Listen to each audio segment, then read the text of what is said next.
Hello everyone, this is Harun Ahmed Jan, Regional Head of Member Affairs. Can you please all confirm if you can hear me loud and clear? Great, thank you very much. Thank you very much. What a fantastic beginning once again. We have over 300 participants for the webinar already, even though about 900 who had registered. So we hope that as we begin, more people will join in. This once again is our session on leadership. And I mean, I can notice that some of you were present in the previous session on personal leadership as well. Just for your information, we are running a complete series on soft skill leadership. And the advantage of that is that we're going to discuss different aspects of leadership so that you're really capable and skilled enough to apply this to your workplace. Leadership, as you all know, for growing individuals, for people who are into growing in their organizations, in their professional careers, is a very essential element. And in the previous webinar, we were discussing that is such an important personality trait that universities now have PhD programs in on the subject of leadership. So what we discussed last time was personal leadership, which, if you look at the different components of different types of leaderships, is at the lowest level, which means how in your own personality you can bring in leadership traits. This particular session is more around leadership in corporates, leadership in different organizations. So when you're working with teams, how and what benefit should you put leadership. So this session is rather a more higher level session as compared to the one that we've previously done. Today, the trainer we have with us is an ACCA member, a very special ACCA member, because Ayla, as most of you may already know her, is an ACCA council member, is a very senior ACCA member in Pakistan, and enjoys a very high profile. So thank you very much, Ayla, for taking time out. Ayla, by the way, in the recent past has been to different universities, including Harvard, and this last session she had attended in Oxford, and she had received much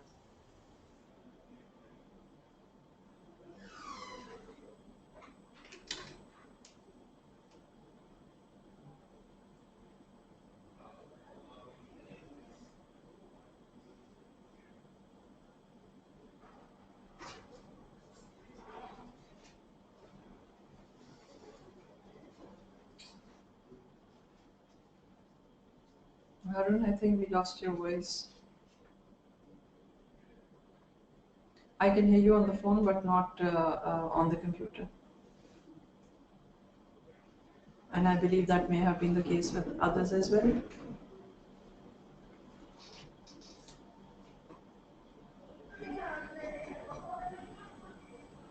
No, I cannot hear you on the computer. They can? Okay. Okay.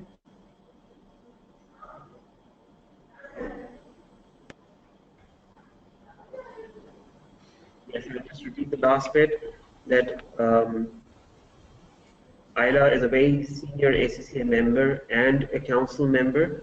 There are only 2 council members at the moment from the entire Ninasa region, and Ayla represents all the members from South Asia, and the first South Asian who got elected to the council. So she has that special credibility, a special, a special feather in her cap. Now, I was saying to you that Ayla has been to various leadership programs. So very recently, she has attended a session at Oxford on a similar topic, and therefore, just the right person for us to listen to about leadership. So I will hand over to Ayla at this point, and like last time, we tried to make it a very, very interactive session. This time around as well, we will be doing, comments, opinions, questions, poll questions. We will be watching a video as well. So, and there'll be four different exercises in the session. So I hope all of you will find this very, very interactive. Just a few announcements before I hand over to Ayla. Number one, a lot of people ask about certificates. So just as the webinar is over, within 1 to 2 working days, you will receive the certificates through email. Number two, this session is being recorded. So once the session is over, the recording of the session will be made available to you on 3 different video channels. So you will automatically receive emails from GoToWebinar with the recording link. So that is all that I had to say. At this point, I hand over to Ayla, and Ayla, over to you. Thank you so much, Harun, and I hope that I'm audible to everyone. Yes, so let's begin. Again, Harun, thank you for the kind introduction. And like you mentioned, I recently attended some leadership courses. One was on transformational leadership at Oxford University last month, and before that I had the opportunity to attend another leadership course at the Harvard Kennedy School. So, I take this opportunity to share some of the learnings, some of the takeaways with all of you. ACC is a fraternity, ACC is membership. And I would like to keep this session very interactive, the idea is to sort of share with you some of the tools that I learned in some of these courses and which I personally find extremely useful. We all are at various stages of our work, of our careers, but nevertheless, we are in a constant sort of stage of development.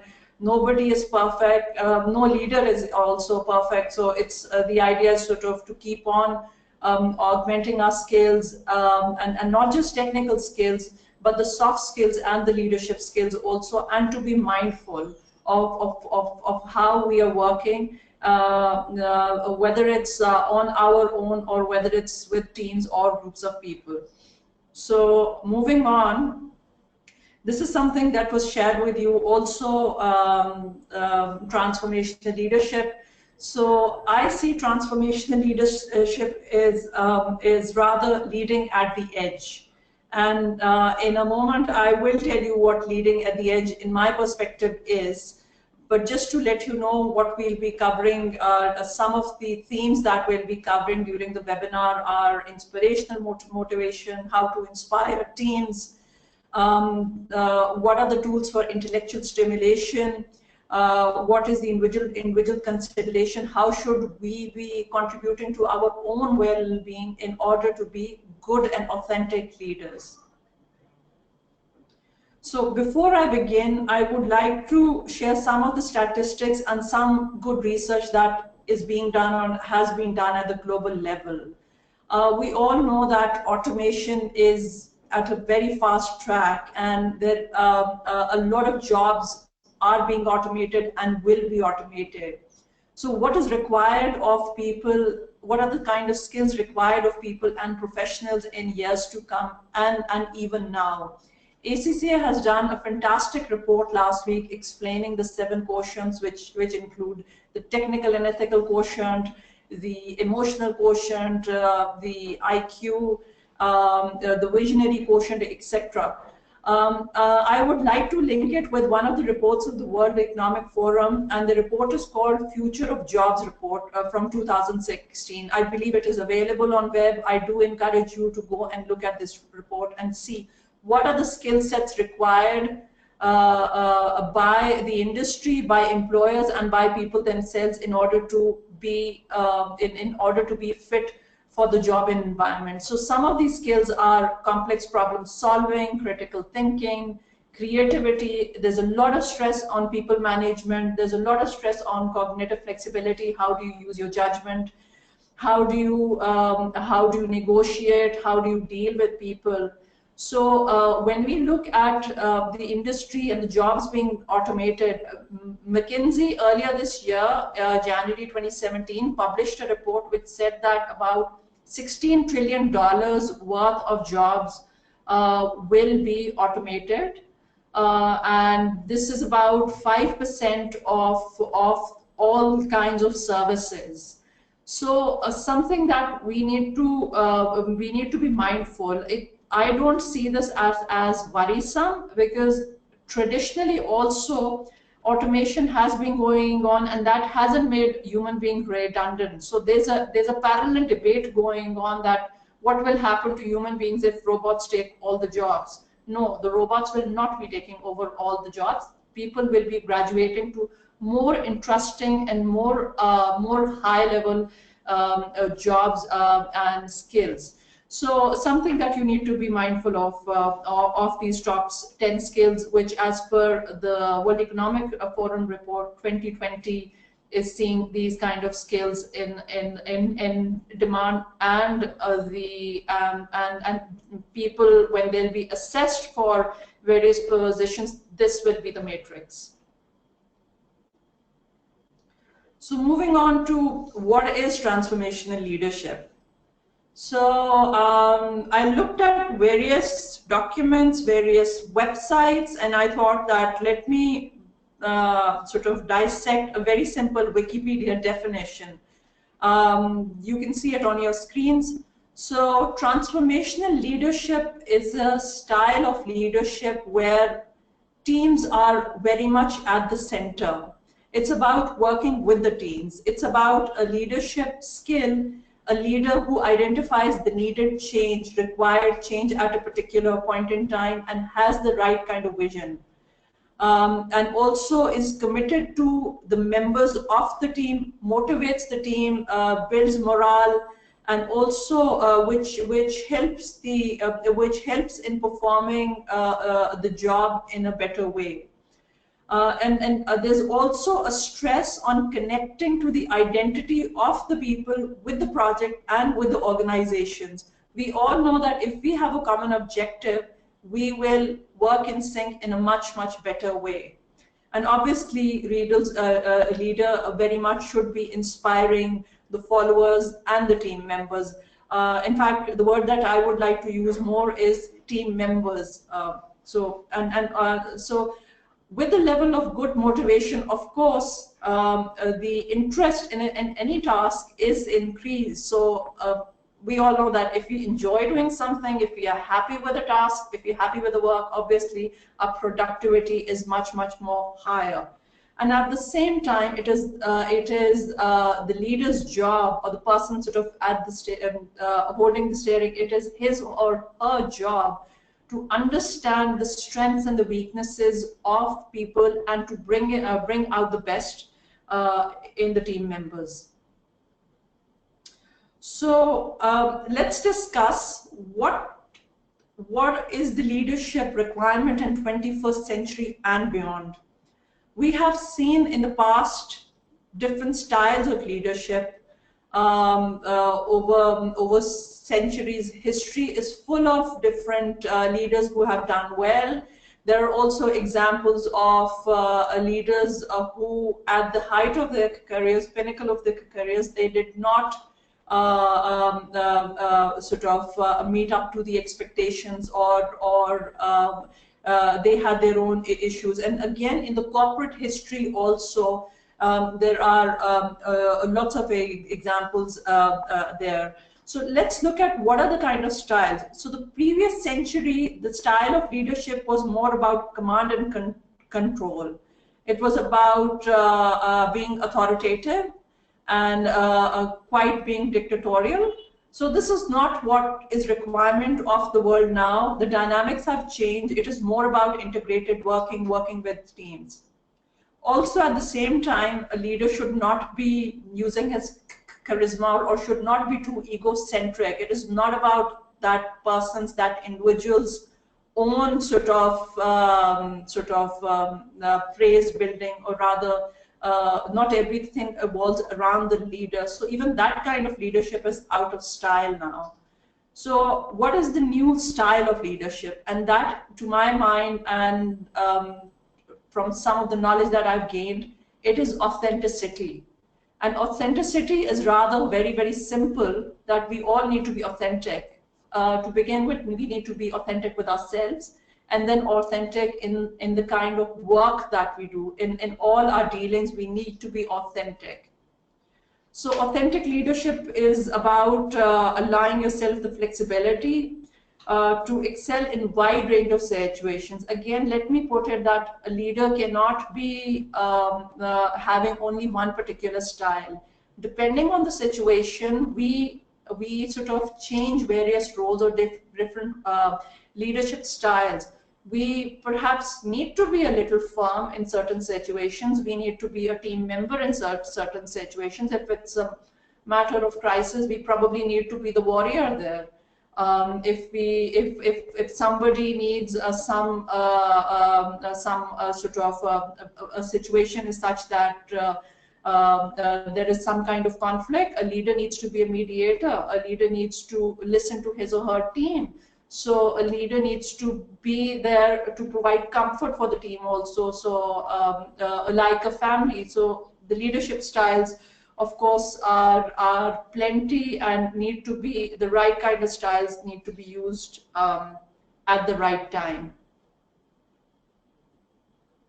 Okay, so before we jump further into this conversation, I have an exercise for you, and before I discuss the concept of leading at the edge, I would like to know your opinion, your understanding of what, in your opinion, is leading at the edge, and in context of your work, what does this mean to you? Yes, Harun, can we have the chat box? How does that work?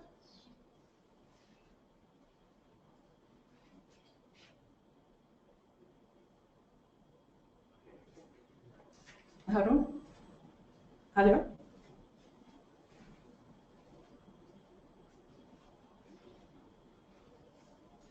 Harun? Hello?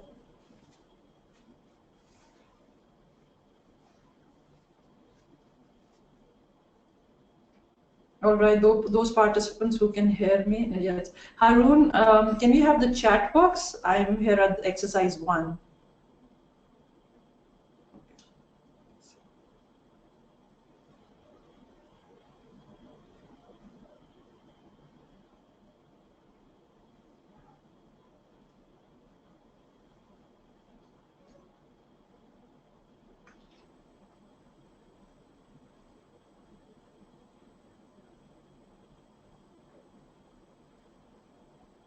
Yes. Okay.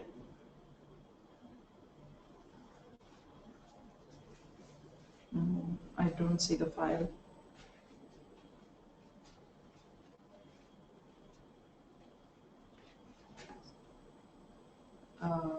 Yes. So there. Okay, file. Yes, there is. Yes. Labs. Okay.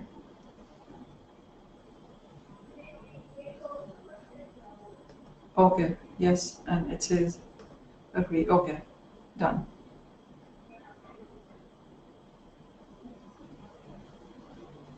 Questions pop. Okay. I go to questions. Okay.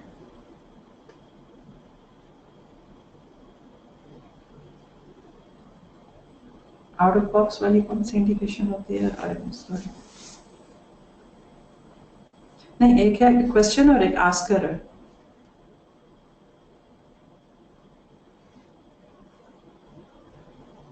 So there is a cross that I do.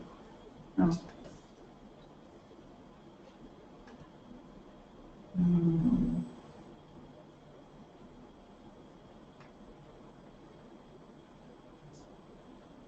I see it like it's like a very small box. I can hardly see it. It's yeah. Mother, can you please increase this?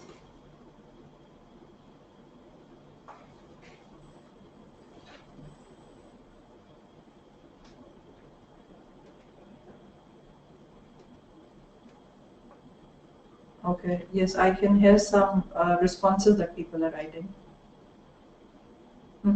Yeah.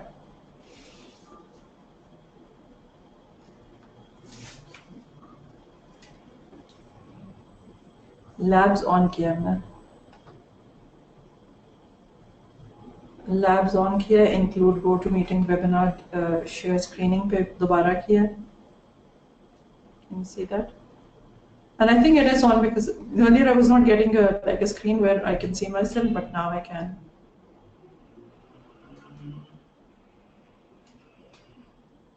I'll close this and I'll go to the question box. Okay. Yeah.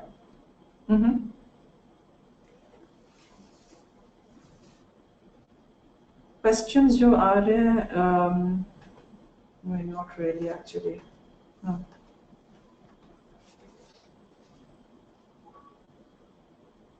Okay. Okay. Okay.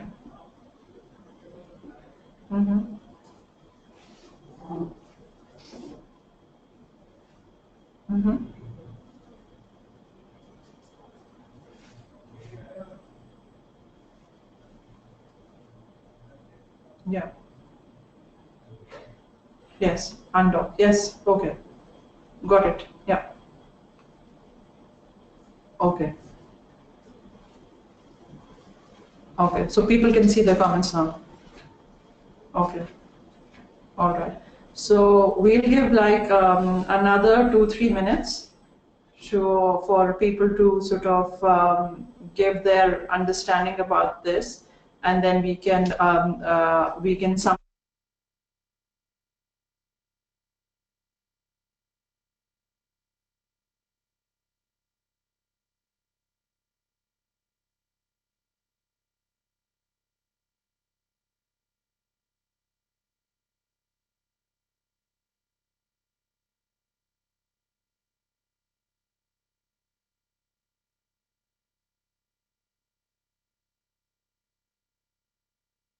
Okay, so it's very interesting to get very interesting responses on the questions.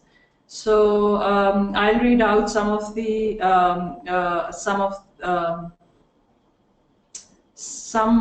responses to the question. So it's interesting that people have written that a leader needs to be proactively involved in all activities. Leading at the edge is to be extraordinary in way of business. And then it's about authenticity, being aware of the whole scenario or situation, or having been understanding and ability. Leading at the edge means to be receptive to the environment, to amend policy direction and technique and use to achieve the goal as and when needed. Very good comments, I must say. I like the understanding that people already have. In context of working in a highly competitive environment, that is also one of the responses. To give input from your side, doing your best.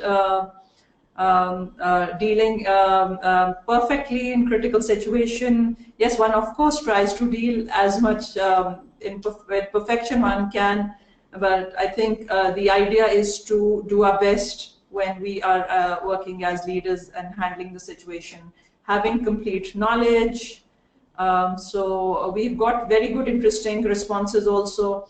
I saw some people writing about dictatorial leaders also. So the thinking out of the box, I think that's also, actually that is very much a skill for leading at the edge. So seizing opportunity, so very interesting comments, I must say. Okay, yeah.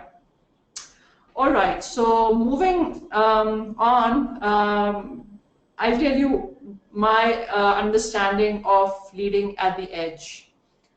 So leading at the edge, as I say, is that embracing a change sooner than others and making an unwelcome reality a new normal.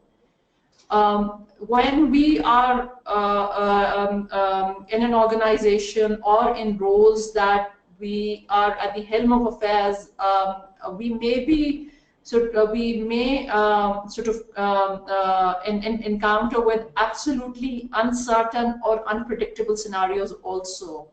So while leaders prepare themselves, team prepare themselves, if a completely unknown, uncharted reality sort of comes up, then the leader should be really ready to embrace it and take this as a new normal, because the leader is there to set the tone.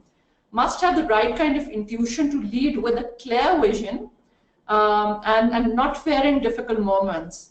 And like I said, I was talking about highly dynamic environment. So all of you in your comments, it's very interesting and very good to see that had covered some of these points in one way or the another. Okay.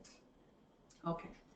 So I will share with you one of the examples that I came across, and this is a story of Ernest Shackleton. He was a voyager, and he decided to cross the Antarctic in 1914. So while he set out on this journey, the environment was such that they didn't, everything didn't work out as they wanted to. And in a while, I will show you a video clip. It's a long video clip, but you can see it later in your own time. But just to sort of set the scene, I'll give you some idea of what it is, what was Ernest Shackleton's story. So when he set out on the voyage, he knew that this is this is going to be a dangerous one. So he put up an ad in the paper, and this ad is visible on your screens. He said, "Men wanted for hazardous journey, small wages, bitter cold, long months of complete darkness, constant danger, safe return is doubtful, honor and recognition in case of success." So this is the ad that he put out in the paper, and guess what? He was joined by a crew of 27 people. 27 people wanted to join his expedition. And this also reminds me of, and I would like to link it when one of the ACCA surveys are done on Generation Next, that what are young people, what is this generation looking for when they go for jobs? They are looking for challenge. So this is inherent in human beings. It's a very interesting trait which makes human beings achieve quite a lot. So Ernest Shackleton's story is over 100 years old, started in 1914. He set out with his crew of 27 explorers. He was stranded in Antarctica. Their ship was frozen. They tried their best to break out, but ultimately the ship broke, and they were stranded on an island called the Elephant Island for almost close to 2 years. Now that's a very long period. And would you believe it that he came out all safe?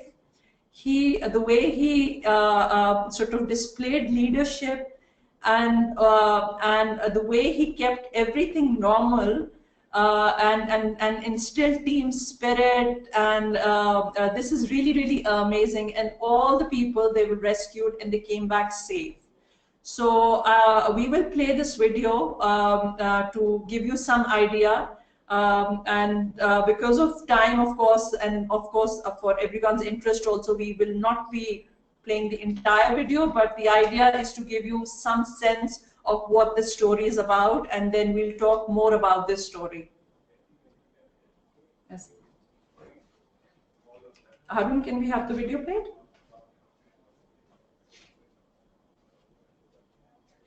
Okay.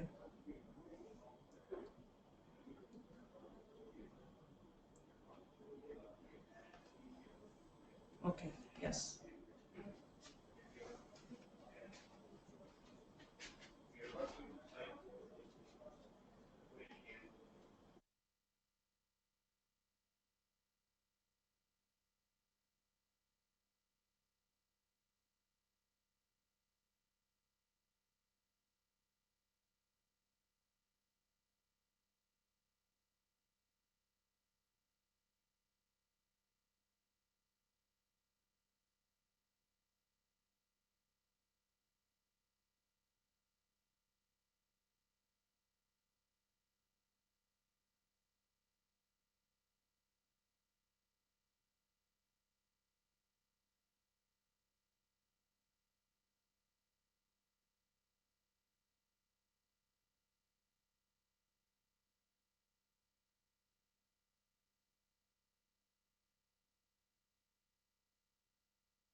Can I ask all of you if you can view the video, or if you are having any problem, please let me know in the chat box, please.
All right, everyone. I think this is there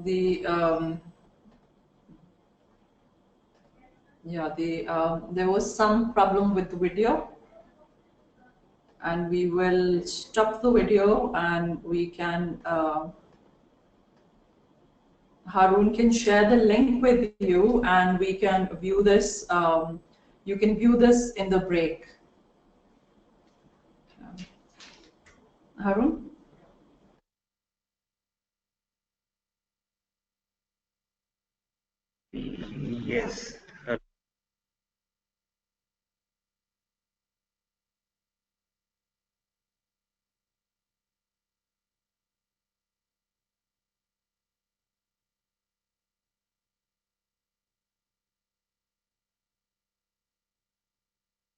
All right, so sorry for that. I think not everyone could view the video. So Harun will share the link with you, and when we take a little break, it's a very short video actually. I realized we have put the shorter version, which is about 7 to 8 minutes. So I encourage you to view this in your when we take the break, and that sort of is will be good to sort of. It's a good summarized version to understand this Shackleton story.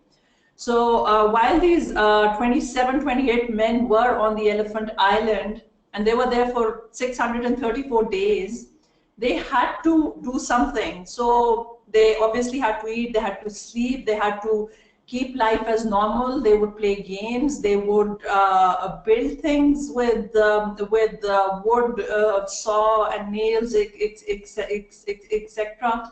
So the idea was that it was an absolutely uncertain situation. They didn't know that they were going to die or live. They didn't know that whether they'll be rescued.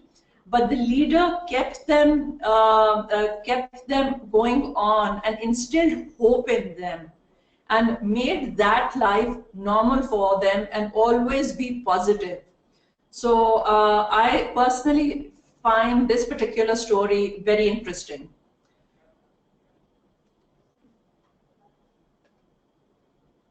Okay, so some of the lessons and something that you will see later in your own time when you view Arnold Shackleton's this video, and there are plenty more available on YouTube. You will find that some of the lessons that we learn from this story is that that people overcame fear and anxiety, and this is because of the right kind of leadership.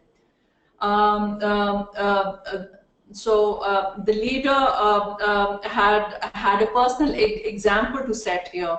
Everyone was optimistic, yet they were very grounded to the reality, and their reality was living and working in these very harsh conditions in in a constant, very cold, almost sub-zero temperatures. They had to maintain their stamina in face of overwhelming demands. So this is something that I'll talk about later also for maintaining the stamina. We cannot go on just working and not look after our bodies and of our minds. So to build the stamina, they were playing sports, they were doing physical activity. So there was also very strong team unity. They were productive. There were some conflicts, there were dissents, but they all together as a team and with Shackleton's right kind of leadership dealt with it very productively. And one of the things that is that they used was to bring in humor in different situations. And I personally, when I am in different work situations, I find using some light humor and really making the situation less tense. So it's completely okay to have a little bit of humor in your work situations also. Even when you're having meetings, it's okay. You will not be found unprofessional if you joke, but obviously the jokes have to be appropriate. So it is all about how you deal with individuals, how you deal with other human beings. And obviously, when there is a risk, you step up. And building a culture of tenacious creativity. It's interesting. The World Economic Forum and other reports talk about creativity now. Even 100 years ago, there was still creativity in leadership.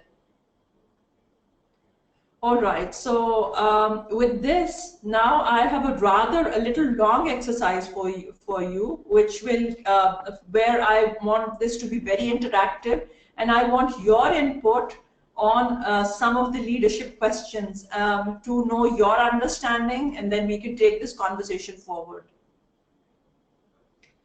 So I want all of you to take a piece of paper and pen. And let's answer this first question. Can you think of 5 leaders from past and present who you have admired? Write their names and tell us that these leaders, which of these leaders have greatest impact on your understanding of leadership?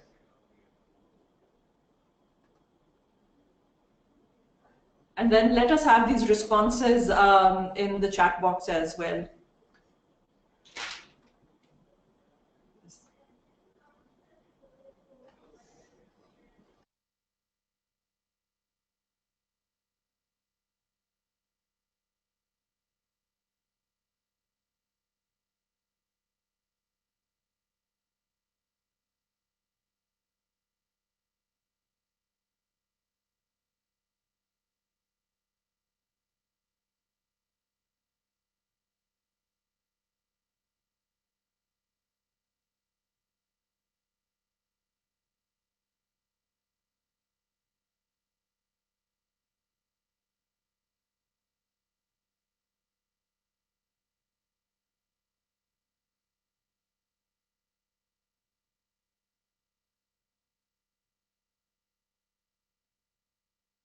All right, so thank you for your comments, thank you for your input.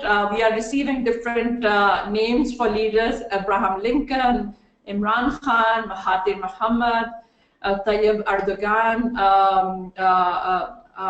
Prophet Muhammad, peace be upon him, Salahuddin Ayubi, Barack Obama, Muhammad Ali Jinnah, cricketer MS Dhoni. So I like the diversity of your responses. Rahil Sharif, and I see Dhoni again. I see a lot of cricket fans here. King Arthur, William Wallace, then Nelson Mandela, George Washington, Mr. Jinnah again, Bill Gates, Justin Trudeau. Of course, how can you forget Justin Trudeau? He's a remarkable leader, of course, in today's time. Steve Jobs, of course, one of the best corporate leaders and with great insights. Putin. The qualities that people have written is okay. So we have got Adolf Hitler as well, Mahatma Gandhi as well. So some of the properties that people have written are courageous, hardworking, they were brave, they were outspoken, so they were patient, they had long-term planning. So it's interesting, and these are the things that we need as a leader also.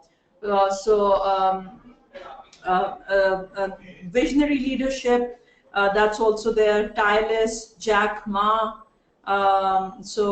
many others. So with this, we will move on to the next question, and that is also linked with the same. Okay, so which specific examples of these leaders stand out to you in your mind for each of these leaders? I believe you have sort of answered this with the first question, so that's okay. We can move on to the next question. Okay, so like I mentioned that the required skill of leader in today, which was required earlier also, but more required now, is authenticity. So the leaders that you have named, which of these leaders do you consider to be authentic? So let me have your responses, and I will read out.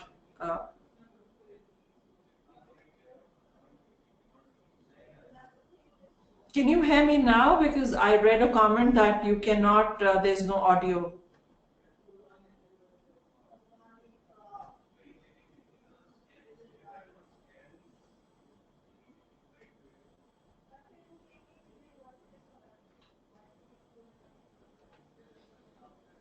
Okay, so I believe you can hear me. I am getting responses.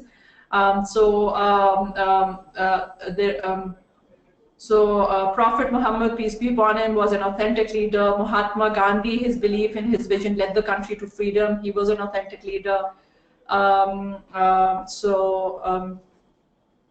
And one of the comments is that all the leaders that we've talked about, most of them were authentic. We have Asad Umar's name, growth of Anglo Corporation. Okay, we have Martin Luther King, he was authentic. Angela Merkel. We have Gandhi again. We have ACC, his Pakistan country head Sajid Aslam as also as one of the corporate leaders. That's very interesting. In Pakistan, Kamar Bajwa is authentic. Then we have Abraham Lincoln again. Then we have Nelson Mandela, Macron, the French president, Hamad Ali Jinnah. So a lot of these you find these leaders authentic. And Sheikh Mohammed of Dubai, he's of course a remarkable leader, very authentic also. So the idea is that to sort of bring to your awareness, of course, you know these people, you know these leaders. The idea is to think that these people, when they could do so well and lead their organization, their countries, and the world with their authenticity, so can we, and so can you. So moving on, I will move to the next question, and this is also a follow-up question. What are the reservation or concerns might you have about the following leaders? Like we said, nobody is perfect. If you do have some concerns with the leaders, which particular leader's style you may not have liked, so if you could write down the name of the leader and which style you did not agree with, while you do agree with the leader.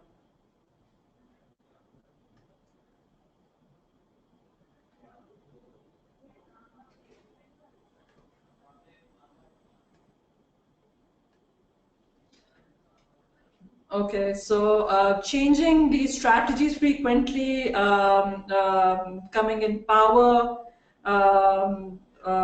I don't want to be second. I would become. Some people, it was about them that they wanted to be first. We have somebody has written Steve Jobs' early life when he dealt with his employees at an earlier stage. Sudden change of opinions, and some people have said that some politicians being very simple, that's perhaps not a very good quality maybe in politics. They have to be smart. Then somebody's written an enormous ego of some of the corporate leaders. Yes. Yes, so most of the leaders in today's world do not have masses with them, rather they have influentials beside their name. So I must say that you guys are sending in such high quality responses that I'm very impressed, and I'm very much enjoying having this conversation with you. Then Obama are not very strong on the foreign policy front of the US. Something that we covered earlier in the conversation also, that if a leader is too charismatic, is very, very self-centered, so that is also not everyone. People will probably follow them, but they'll not be too comfortable with such kind of situation.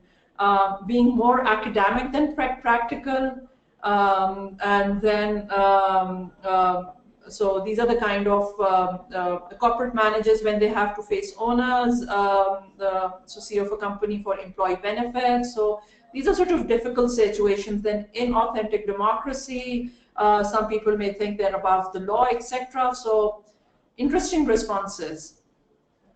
So with that, now let's move on to our next question.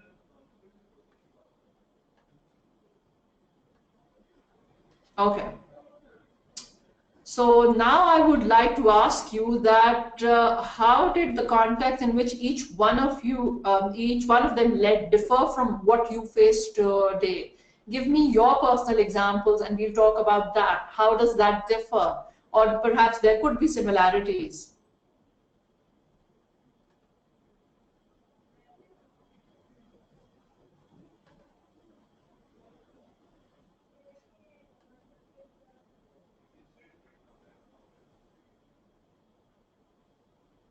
So can you hear me? Did you hear the question number 5? All right, I think you did get the question. Technological differences, very rightly true, obviously, communication difference. Some of the leaders were demanding influence, technology.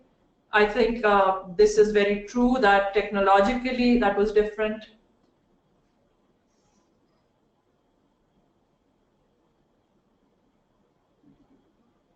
Love and affection as a quality has been described, and also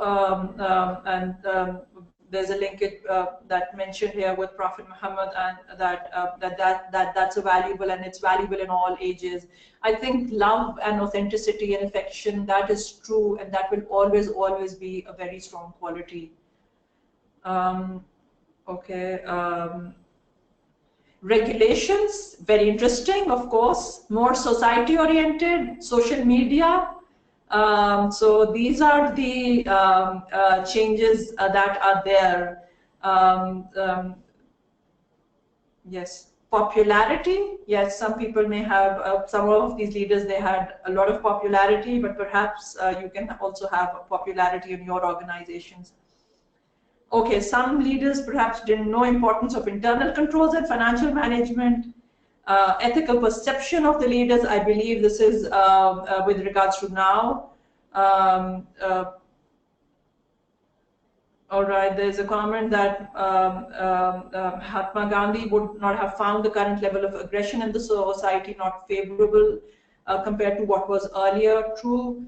And then I think faster communication in technical and ethical barriers, this is coming out to be common, and very pleased with your responses. And this really builds the conversation. So moving on, we'll go to the next question.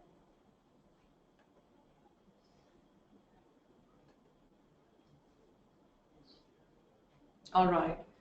So what qualities, if any, of these leaders would you like to emulate?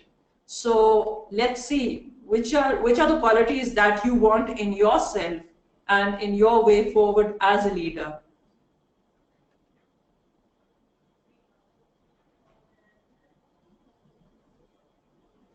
Trust, I like that response.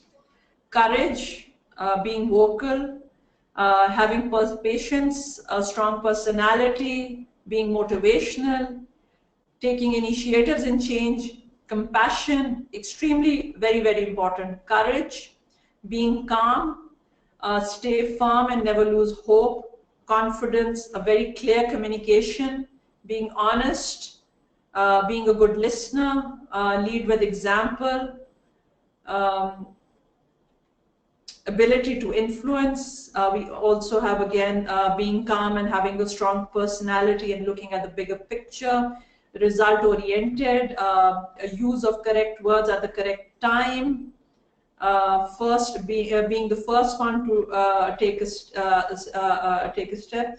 Then somebody's mentioned Jinnah's firmness, Obama's communication, Dhoni's coolness, IK's vision. I think very interesting the way you have sort of linked with various leaders. Forward thinking, being calm, and being authentic. So I must say that these are a lot of takeaways, a lot of qualities that you have already, and that you would like to take from the examples of all these remarkable leaders. All right, so let's move on to our next questions. So like I said at the outset, and like you agreed as well, that all qualities are not to be emulated and nobody's perfect. So which of these what qualities of some of these leaders that you would like to avoid?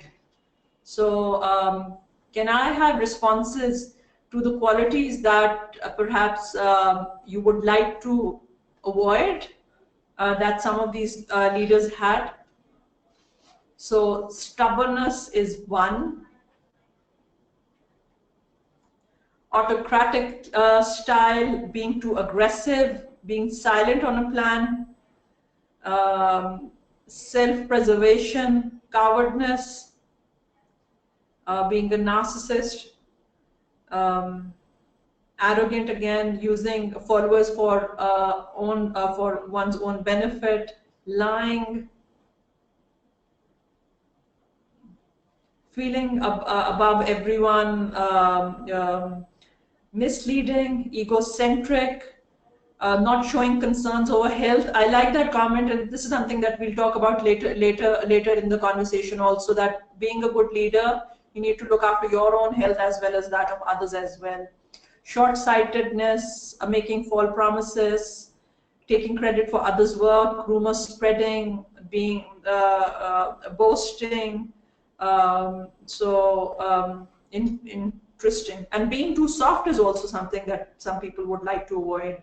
Chasing only financial gains. Yes, of course, that is also very important, because in today's world, it is not only companies also now are having consideration not only to focus on numbers but on the wider benefit to the society, and a lot of indicators are under consideration. And in fact, when we look at integrated reporting and many other sort of areas, it's about environment, it's about human rights, it's about dealing with employees, dealing with stakeholders, so that's very important. Cheating, taking petty decisions, not giving credit where it's due. So these are some of the qualities that people would, of course, like to avoid.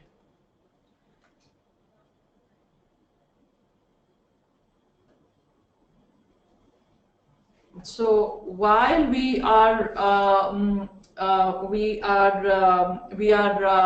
done this exercise together, there are a lot of takeaways that we have from this exercise. The qualities that you would like to emulate, and that qualities that you would like to avoid. So this is a takeaway that I have taken from this, we all have taken from this, while we already may be mindful. So make a note of this. You can keep a list of these avoids and qualities to be emulated as a ready reminder for yourself. So this is a takeaway that you can take from this exercise, and from time to time you can refer to it. Okay. So now diving into the tools of transformation.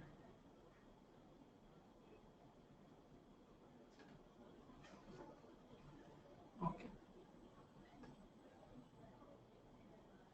So when we talk about transformational leadership, what is it about?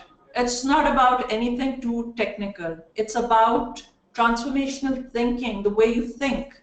That is extremely important. It's about deep listening. It's about creative speaking. It's about resolving upsets, and it's also about having future visioning. So these are concepts that we can have, we can embrace and use them for various situations and improve our improve our work lifestyle, and also to emerge as a very authentic leader who's ready to be there to lead at the edge and be there for the teams and for the organizations. Okay. So just to sort of take this conversation to a next level, I want you to think that what makes us what we are. Our qualifications is, of course, one. The skill set, the technical skill set that we have is another one. But what is that sort of differentiates one individual from the other? It is about our own stories. We all have a story because we come with our own experiences. You come from, you're part of a family structure, you are part of a society, you come from a certain country, you've had different experiences, you've had certain kind of friends, you've growing up, you went to a particular school. There are various sort of relationship, whether with family, with friends, with people around you that you've had. So all of this is your experience. This is part of your story. So this really is one of the key factors of what we are and who we are, and this is really what makes us. So while we are what we are, we can definitely improve ourselves in areas where there is a need for improvement.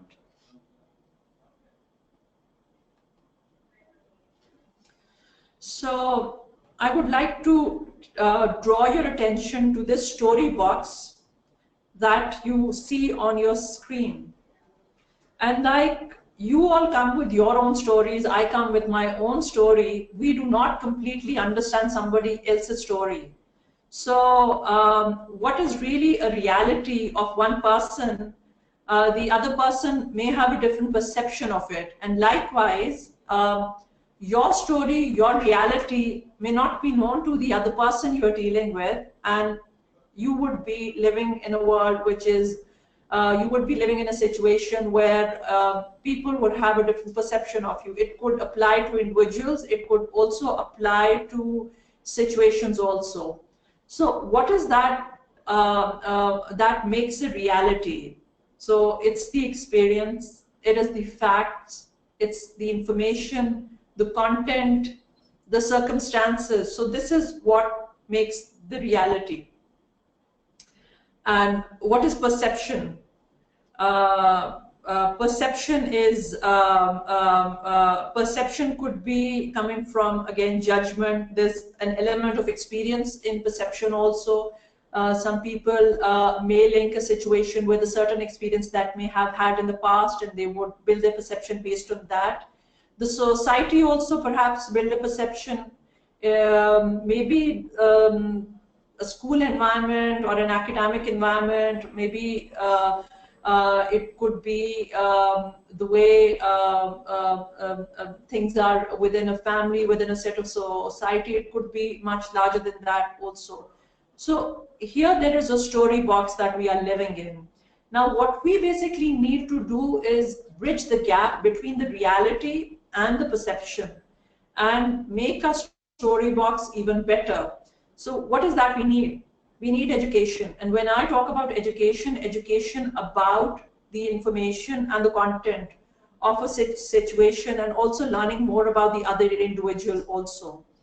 So that we can sort of bridge the gap. And if we do not have this education, this information, if we do not learn about each other or the situation, we will be stuck in a vicious cycle. So while dealing with situations and while we bring in our own stories, we bring in our own experience, it's extremely important to bridge the gap and then bring in vision in this equation and have a common vision.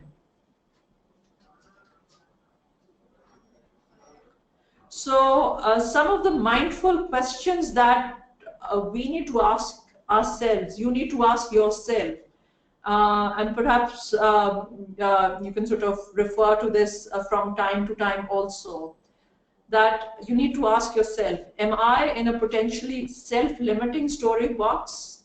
Am I having a perception which should not be there? What is that I want to change about myself? Can I take help from my friends, family, and trusted people?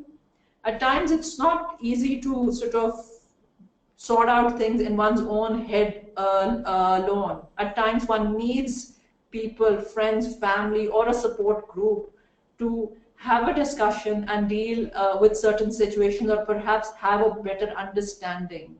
So this is something that you can ask yourself. If you're not practicing already, you may consider practicing this, that perhaps you need to have a conversation with a friend or a trusted somebody.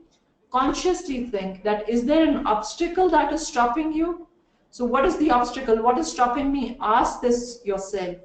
When you ask yourself, put this on a piece of paper and understand. Only then, if you consciously understand that, what is the obstacle, what is the situation, what is the limiting belief or the limiting factor, only then you can consciously resolve it or address it. Now, I would like to sort of sum this up with one of the good quotes from Steve Jobs, and I think he sums it up absolutely beautifully. absolutely in a sense captures the complete spirit of what we just talked about. So what he says is that your time is limited. Of course, we know that we are in this world for a finite period. So don't waste it living somebody else's life. Don't limit yourself with beliefs. Don't be trapped by dogma, which is living with the results of other people thinking. Don't let the noise of others' opinion drown out your own inner voice. And most important, have the courage to follow your heart and intuition. So this is a beautiful quote that Steve Jobs has, and I think we can use this as a constant reminder from time to time.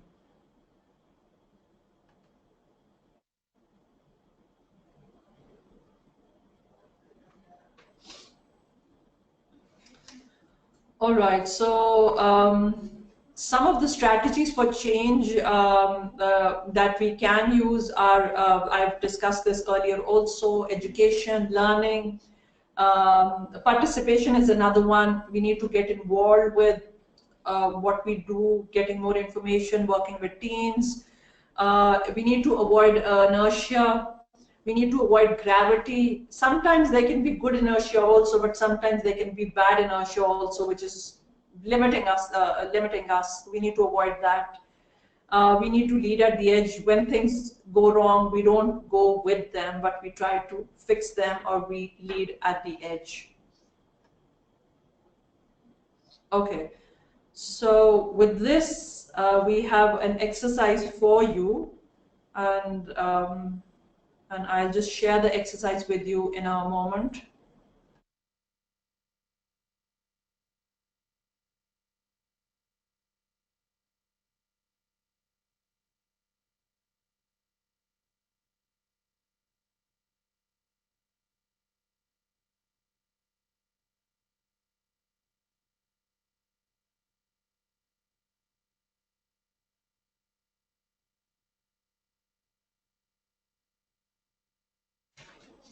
Okay, before that, while we move forward, if there are any questions, let's have that so we can, since this is a conversation and not really a lecture, if you have any questions, let's have those, and we can answer that before we move on to the next exercise.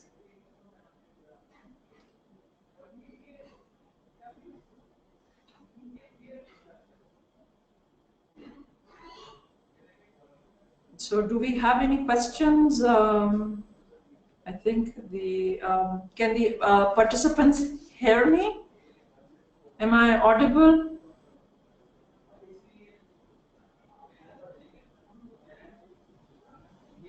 All right. So if you have any questions at this point in time, we can do a little question answer session, and then we can move on. Okay, so I think I do have some questions. So one of the questions is, what recommendation would you make to become a better leader? And then another question we have, one of the limiting factors is fear. How does one overcome fear? So I'll answer the first one, the recommendation. So this is like an ongoing conversation. We continuously invest in ourselves. We become more and more authentic. We bridge the gap between reality and perception. We work with teams. We do not give in at times of adversity, and all the good traits, all the good qualities that you yourself have highlighted. This is what I recommend is what we need to have to be a good leader. Now, in terms of fear, fear is something obviously needs to overcome. It really depends on like, it could be fear of unknown. So fear of unknown, you need to be brave and embrace a certain situation. So this is something that you need to um, have and be bold. But while being bold, it's not about taking an irrational decision or behaving irrationally. We all go in with our actions mindfully. So I do have an interesting question that how can I exhibit leadership when I'm stuck under an autocratic leader who will not take suggestions? So I think here you need to be creative and you need to have open doors for conversation. Communication is something that solves a lot of problems. And when you do not make an effort, and I say this quite often, that when you do not ask a question or you do not sort of make an effort, you already have a big no in front of you. But if you try to have a communication, try to ask a question, there is a possibility that you can turn that no into a yes.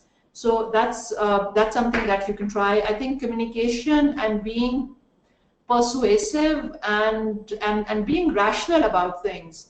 You cannot completely change people, but you can definitely try to bridge the gap. And like I said, use the tool for reality and perception also.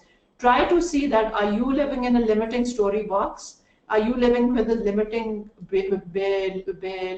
belief? So try to bridge that. Okay. We have how do we keep our motivation level at the highest level consistently throughout any situation or scenarios, difficult or simple? Okay, so I think you need to think positive. You need to think in a thinking that there is a way out in situations. You can overcome adversity. This is inherently in us human beings. We are wired to come out of difficult situations. From time to time, of course, we can be in a negative frame of mind, but with positive thinking and some of the things that I'll be talking about in the later half of the presentation also, perhaps that will answer your question. Okay, what if bridging the gap causes a job threat and if conceived in a negative manner? Okay, so you can have, I mean, yes, it could be, but like I said, it's not about confronting, it's about opening a communication channel. Now, every situation will be different, but what you can do is that you can start a conversation and try to bridge the divide and be more open about yourself, where you are coming from. We cannot 100% expect the other person to know your reality or one's reality completely. You know, when you explain to a person, I've read various sort of corporate cases and heard various different people's stories also, that at times negotiations break when sort of negotiating for a contract or for a deal. But when people become authentic, they open up and they tell that if I'm asking for something, this is the reason why I'm asking. Don't withhold information too much. Obviously, there are when in different situations you need to give out a certain amount of information, but if an information can be useful in a situation, use that. Okay. Okay, here's a question that how do we become critical on things without upsetting others? So I think positive criticism is something that people can take, but it really depends on the kind of tone that we use, the kind of expression that we use, the kind of words that we will use. We need to be mindful of the kind of words that we use. What do we, it is our choice how to deal with the situation. So it's like when if I'm talking to you and if I am using a harsh tone, but I'm saying something absolutely right, nobody will like it. You will not like it. But if I'm telling you something as a friend and telling you in a manner which is more receptive to your mind, so small little tools that we use to sort of communicate our message. So how to avoid being impatient in critical situation? I think we need to, again, do exercises. We need to be mindful of our physical situation also, something that I'll be talking in the next part of the presentation also. I don't want to sort of spoil the surprise here. That's why I will not answer this now, but keep it for later. Okay. So now what I would want you to do is I would like to leave you with a little exercise, and where you can sort of take about 5 minutes or so, and you can answer this, and we can then have this in the chat box. So the questions that I want you to ponder on and answer are that: what are the most important qualities you bring to leading? And leadership is a process of constant evolution and continuous development. None of us are perfect. So which of the qualities would you like to develop? So here, let's be authentic, and let's realize that what are the qualities that we bring, what is that we are lacking, and what is that we would like to address. So take a moment, write this down.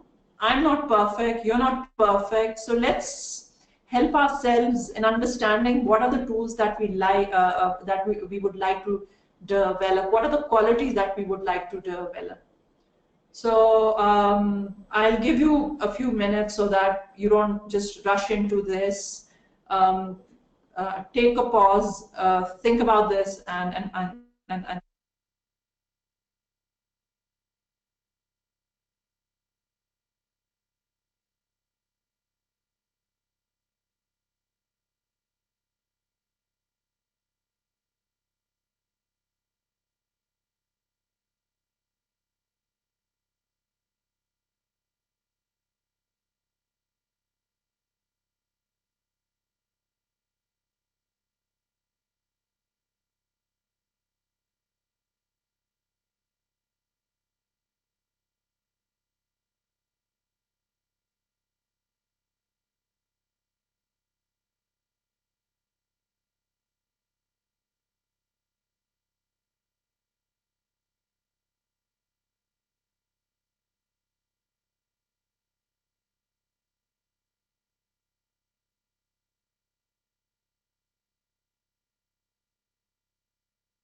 all right, so I have an absolutely smart and wonderful audience who have given me a lot of great answers.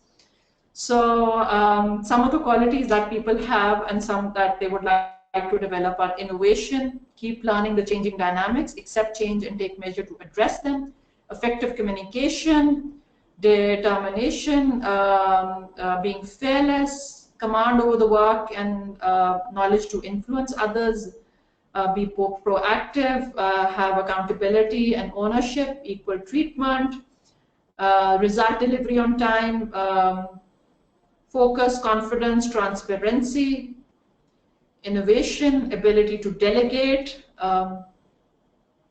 And I like this answer very much, that change begins within yourself. Apply this agenda and the results would be mind-blowing. Set a tone up front. So positive thinking, confidence, very important, proactiveness.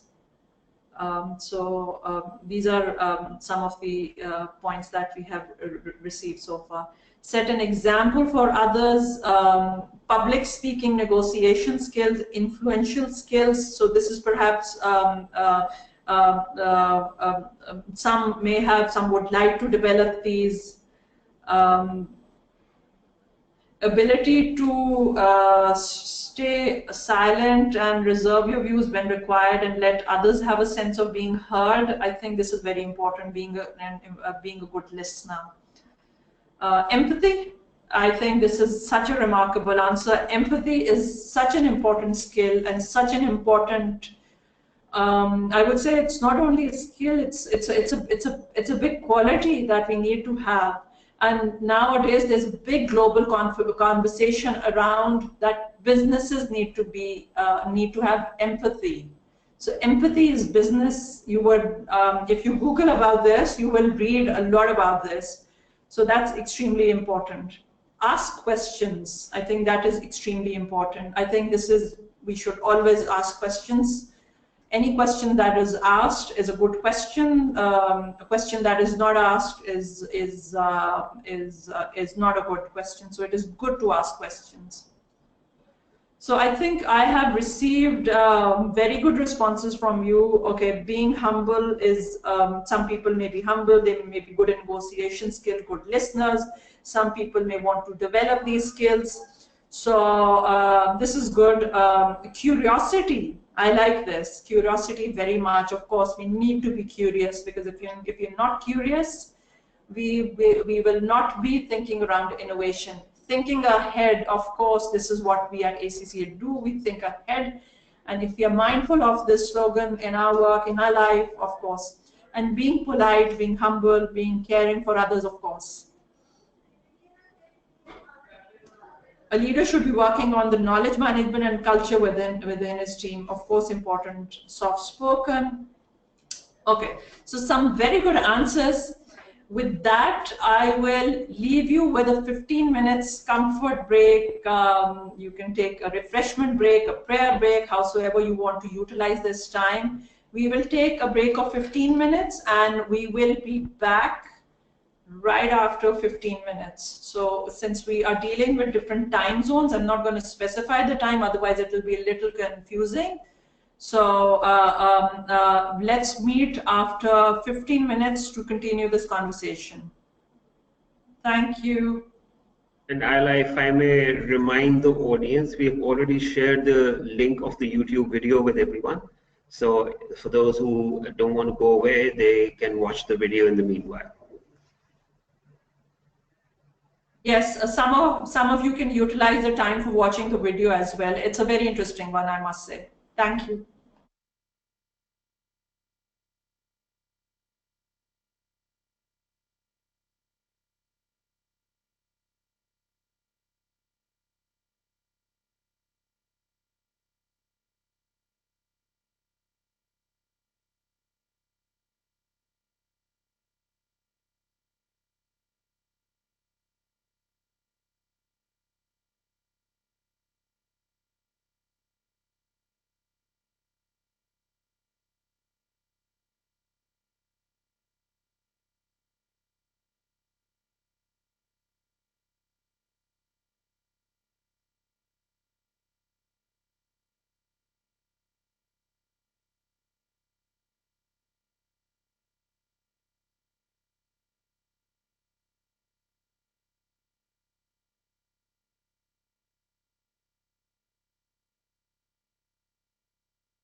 Hello everyone. I hope you had a nice break. Now we'll take the conversation forward and talk about another very interesting concept, which is neuroscience of leadership. Some of you may have heard it, some of you may have read about it, it may be new to some of you. This is a very important concept, and we must know about this, we must be conscious about this, and some of the outcomes that come out of this conversation, we must embed them in our work and in our lives as well. So moving on to what is neuroscience and what is neuroscience for leadership. So neuroscience basically is the study of how the nervous system works and how it is structured. And neuroscientists have been doing constant research on how the brain works and in what situation, in which environment, and with what dynamics the brain is working most effectively, or what are the reasons why the brain energy or the brain power will diminish. So there's a lot of research and study going on about the effectiveness of brain and its impact on the behavior and the cognitive thinking function. If we are tired, we feel sleepy, we cannot think the way we can probably in our best energetic moment. So this is because of the physiological changes. It's because of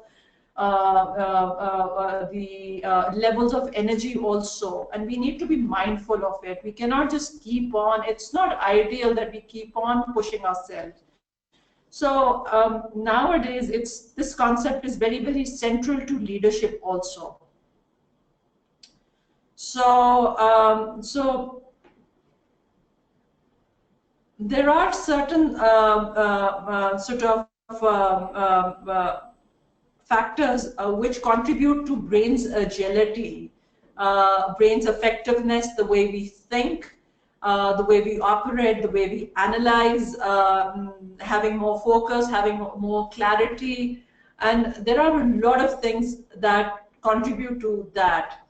So some of these things are motivation, whether we feel motivated about a particular task, about a particular situation. Are we happy doing the job? Is something else bothering us? Are we sad? And how do we physically feel if there is an ailment, or if, say, somebody is not physically active? There are people who are very fond of working out or doing physical exercises. Some people are not too fond of that. So physical activity also contributes or sort of is a factor which affects brain's agility. Then intuition, logic, and then creativity.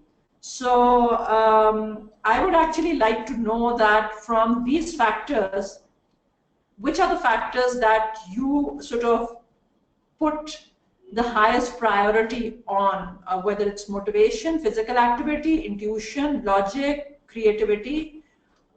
What do you think is the for you is the most important factor for you to be more effective in terms of the work that you're doing, or in terms of your performance?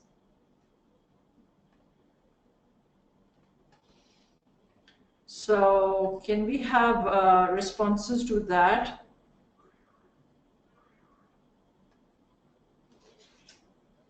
Okay, I think motivation clearly is coming out to be like a very, very strong factor here. Motivation is something that we all need, and I would like to link it with, again, a lot of surveys that are done by ACCA and many global organizations, that people are looking for constant motivation. It drives them, it makes them happy. Creativity is also there. Physical activity is also there, creativity and motivation. Motivation alone can overcome lack of all the other factors. Motivation, motivation, motivation. So I see that all of you put motivation at the highest sort of rank. So while motivation is extremely important, let me share with you that why all the other factors are extremely important for brain's agility.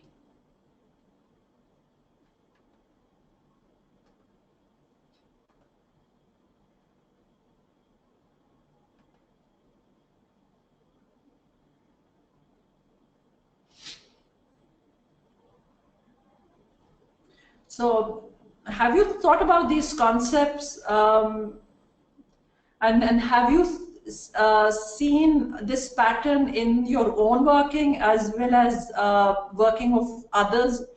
Do you agree that decision making is not always rational? Do you agree with me on that? All right, so I have a couple of yes. I have one no also, but most of the people agree that yes, that decision making is not always rational, and somebody has given me an input that yes, at times human beings can be emotional also. Now tell me that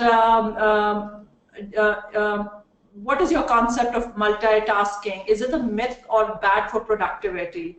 We all multitask at some points in time, or maybe some more than others. How many of you multitask very often?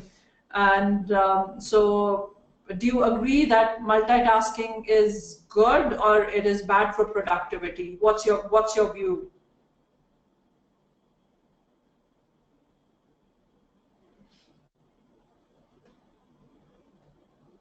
So a lot of people are doing it. They say it's a norm, and they say it's currently doing fine for them. Some say it's good. Some say it's bad for productivity.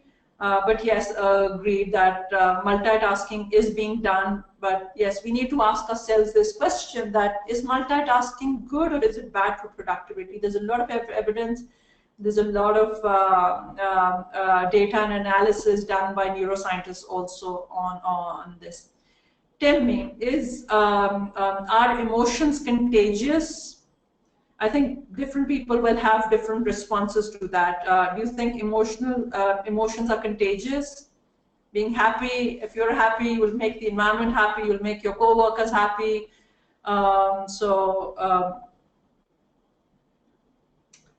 Okay, so so emotions are really depends on it's. Some people say it's not very good for decision making. Some say it depends on the situation, and it's some emotions are not contagious. Some are. And some people say that as human beings you cannot be emotionless. So I have a comment that emotional attitude mostly leads to loss. Well, it really depends that if somebody is taking a completely irrational decision, being emotional, so that of course is not good. But if somebody is expressing good emotions in obviously the right kind of quantities, obviously I wouldn't want you to be so excited and happy that you forget about your work or sort of lose any kind of focus from your work, but in the right kind of emotion, in the right kind of quantities is definitely perhaps all right. Emotional intelligence can be channelized, can achieve effective and desired results. I must say you are an extremely intelligent audience, and emotional intelligence is something much and much more and more needed. So that's extremely important. Okay, so does focusing on the problem often makes it worse? So when you're focusing on a problem, does it make it worse? What do you do? Do you take breaks or you analyze it too much? We need to sort of have a balance there, that if you focus on a problem too much, you will probably be confined in a story box, or you'll be confined in a situation which is not allowing you to to have an external view. So it's at times it's kind of good to take a break and have a broader view. Do you see that at certain times of the day you're more productive than other parts of the day? So these are all evidences that the brain works in a different manner. It is not. It doesn't have uniform agility, uniform effectiveness all throughout the day. Does physical activity make you think better? Those of you who do practice some kind of workout, some kind of activity, do you feel that it makes you think better? So I have quite a lot of yeses. Some people say that on certain days they feel more productive. Okay, so physical exercise makes people think better. I have a very interesting comment that if you cannot understand at a particular moment and cannot arrive at a decision, just take a break and come back later to it to resolve it. More, you will be more energetic and hence better productivity. Exactly, this does contribute, and I'll link it to another concept later in the presentation. It helps to reduce risk of the company. Well, it definitely helps reduce your personal risk, also your risk for your health. Physical activity and fidgeting toys help. So of course we have a new invention, the fidget spinner, of course. So it freshens your mind. People are writing, it freshens your mind. You can decide better, etc., etc. I'll share my personal example with you. I try to do some kind of physical activity a few times a week.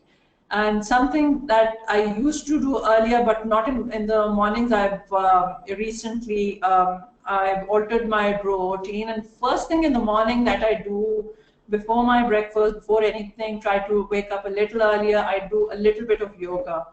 And I try to calm myself down, and I like to just focus on it. And even if I'm able to do it for 10 minutes, 15 minutes, 20 minutes, I feel more focused, and throughout the day I feel that my activity, my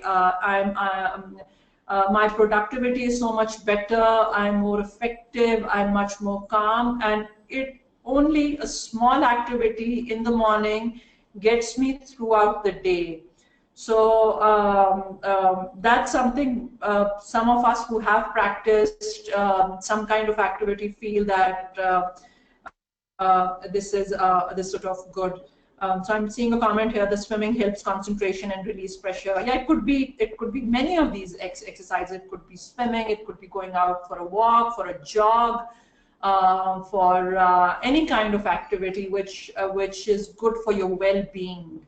Haroon at the outset mentioned that I recently attended a course at Oxford University, and yeah, so one of the key takeaways that I got from that course was that your well-being is extremely important for your leadership. So while some people may not give this an active thought, or may not have considered this as a required attribute or required must for leadership, this is extremely important.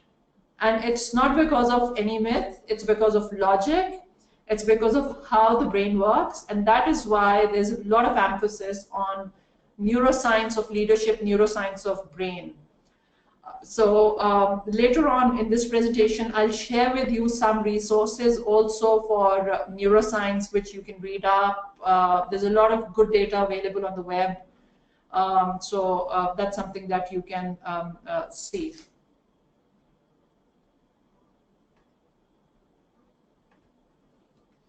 Okay, so moving on. Yeah. So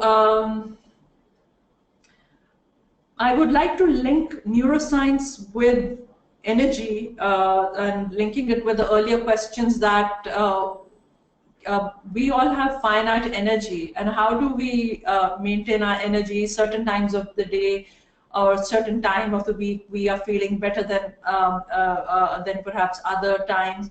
So what is the reason? The reason is that energy obviously comes in a energy is a limited resource. For time, of course, we know it's a finite resource. We have 24 hours in a day. We have 7 days in a week, 365 days in a year. But in terms of energy, the energy levels keep on going up, they come down, they go up, they come down. How do we maintain our energy? And what are the sources of energy? So energy comes from, energy in human beings come from various sources. One of the sources is the body. So of course we need to look after body. A healthy body, of course, has good energy and can achieve certain tasks which an unfit body cannot. Then emotional well-being is also, of course, a contribution to the energy. And like we said, being happy, being motivated increases energy to do work. Then mind is also a source of energy. So it's important to look after our minds also. And I'll talk a little bit about the mental energy also. Then spiritual energy also. It's important to be a centered person. I mean, these skills perhaps not everyone will link with leadership, but this is what really it all boils down to. It is extremely important to have our energy levels with a balance of body, emotion, mind, and spirit.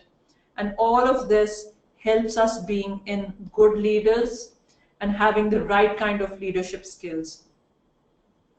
Now, energy can be systematically expanded and regularly renewed by establishing rituals. Now, these rituals are like having a new routine. If you start to work out regularly, if you eat right, if you are thinking positive, if you are spending time with your family, with your friends, if you are in a happy situation, all of this increases your energy. So energy can be depleted easily, it can be replenished also. So while time we cannot bring back, but energy levels we can definitely look after. Okay, so I'll talk a little bit about here about the physical energy. Physical energy is something that we can work on. And how do we manage this energy? Some of the things that we can do is the body, of course, needs 7 to 9 hours of sleep. And like infants or babies, when they're born, they require probably 15 to 17 hours. Toddlers would require probably 11 to 14 hours of sleep. Now, as we sort of age, in an adult life, people need 7 to 9 hours of sleep. And some people may not get enough amount of sleep, so they'll probably be sleeping for 4 hours, 6 hours. So this definitely affects your well-being, and ultimately this has an impact. So sleep is something that we need to be mindful of in order to be more creative, in order to have the right kind of mental state, in order to have the right kind of brain agility. Okay. So what are the things that we can do other than taking care of our sleep, minimum required sleep? We can engage in cardiovascular activity a few times a week, and I've read some interesting activities that the participants have shared, from swimming to working out, doing various other sort of tasks, strength training, yoga. So these are activities that sort of really sort of contribute to the physical energy also. Then eating right, it's extremely important. What you put in your in your body, what you put inside your mouth, that has an impact on your overall well-being, overall of your function. So eat mindfully. and think that what are the foods that will give you better energy, make you feel better. It's not only about your taste palette, it's also about what you feel. And if you develop a routine where you eat right, your body will respond in a better way, and you will feel that certain foods you eat make you feel better, make you a happier person. Some foods do not. Like if you eat more greens and if you have a balance for other sort of things, whether it's proteins, whether it's vegetables, whether it is greens, whether it's the right kind of potassium, magnesium going in your body, etc. This is extremely important. So if you have a balance, all of this will have an impact on your brain function. So something that was shared with by a neuroscientist shared with I and some of the participants at this recent course was that having the right kind of magnesium in the right quantities also, of course, this is like this is for health nutritionists to say, but it's about having the right kind of balance in your body of what you put. And then eating smaller portions of meal at regular intervals. So every 3 hours, if you eat something, you can sort of you can increase your energy levels and you can maintain your energy levels. Then be mindful of the signs of imminent energy depletion. If you are feeling tired and if you're feeling restless, if you're yawning, if you're feeling hungry, if you have a difficulty in concentrating, so these are signs of energy depletion. Do not overlook these signs and just go on working, because then you will not be really putting in a really productive that time spent will not be the most productive. Like if we are working on an assignment and sometimes we have important deadlines, or if we at times we are working under immense time pressure, it's important to listen to your body, listen to your mind, and listen to all these signs. Because if you take certain breaks and if you sort of replenish your energy, then you can have better productivity and perhaps you can finish that task in a better way and perhaps within the time specified also. So it's important. And it's also important to take regular breaks after 90 minutes intervals throughout the day. Now, this is something that a lot of us do not consciously do. And I'll be honest that most times, even when I'm working, I'm not consciously thinking about, I'll be sitting on my desk working on a certain task, and it'll probably be a few hours after which I realize that maybe my neck is hurting, or maybe I don't have the same kind of energy level, etc. So why is it so? It's extremely important. And I'll tell you how the body works. So the body works in an ultradian rhythm. Now, what is this? That after 90 minutes, the energy levels will drop down. So the body moves, the rhythm is such that after 90 minutes, going to 90 minutes, you will have a peak. Then after that, you will have a trough. What do you do? If you keep on working longer than 90 minutes, your level is down, the energy level is down. This affects the creativity, this affects your brain function, this affects your brain efficiency. So what is good? Take a 20 minutes break. And after that, you can again go back to your work, do a 90 minutes work, you'll have the best productivity. Then take a 20 minutes break. It could be anything. Just go for a walk, just get up from your desk, do something more interesting, just have a chat, or just maybe do a couple of stretches. I know that in most workspaces, this is the environment is not such that you would sort of, or perhaps the way of working is not such that you will probably start working out in the middle of the office or start stretching. I think that's completely fine. You do it. It's and you will create that sort of an environment where you will make it easy for others to also do it. So do this. So look at the ultradian rhythm of the body, be mindful of it, and your activity should be based on that. So this is completely scientific. It's not a myth. It has science, it has logic. All right, so another type of energy, like I talked about, is the emotional energy. Now, how do you take care of your emotional energy?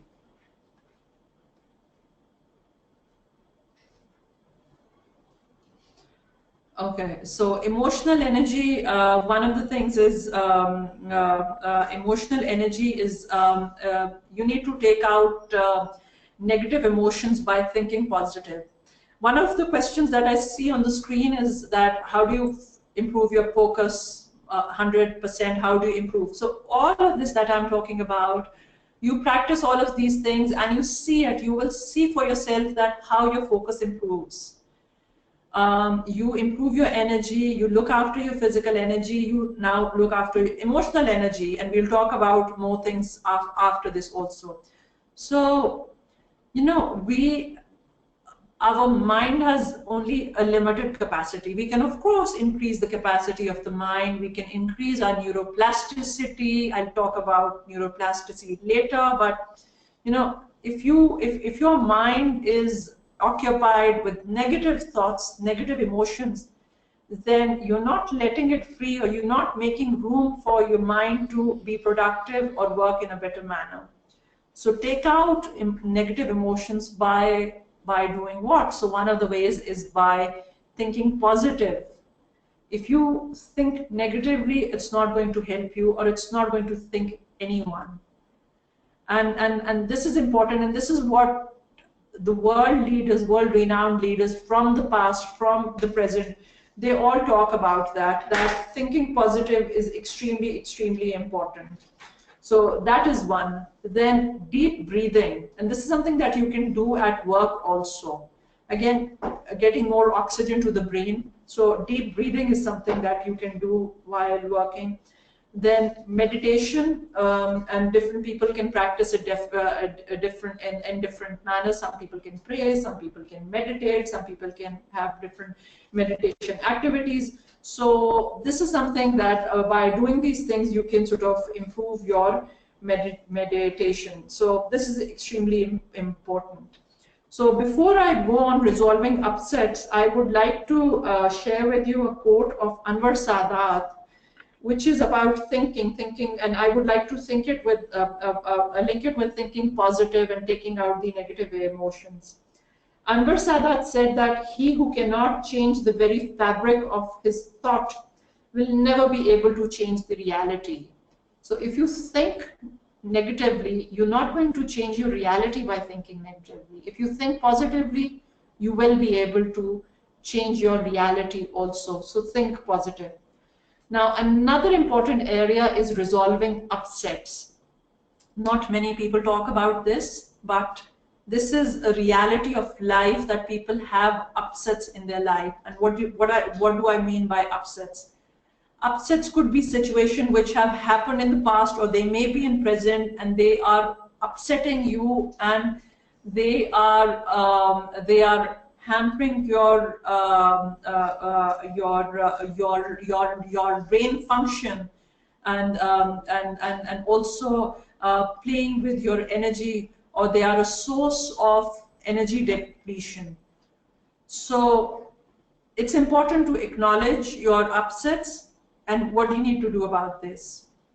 So these upsets could be a situation that may have had in the past. You may have had a situation with a previous boss, a colleague. You may have had a personal upset which is affecting you, and that is perhaps affecting your work as well. So deal with those things. Do not think that if we just let go of them, if you do not consciously resolve your upsets, they will be there at the back of your mind. They are taking your energy, they're depleting your energy, they are taking space in your brain, and they do sort of affect your productivity. So how do you deal with these upsets? You need to acknowledge your emotions.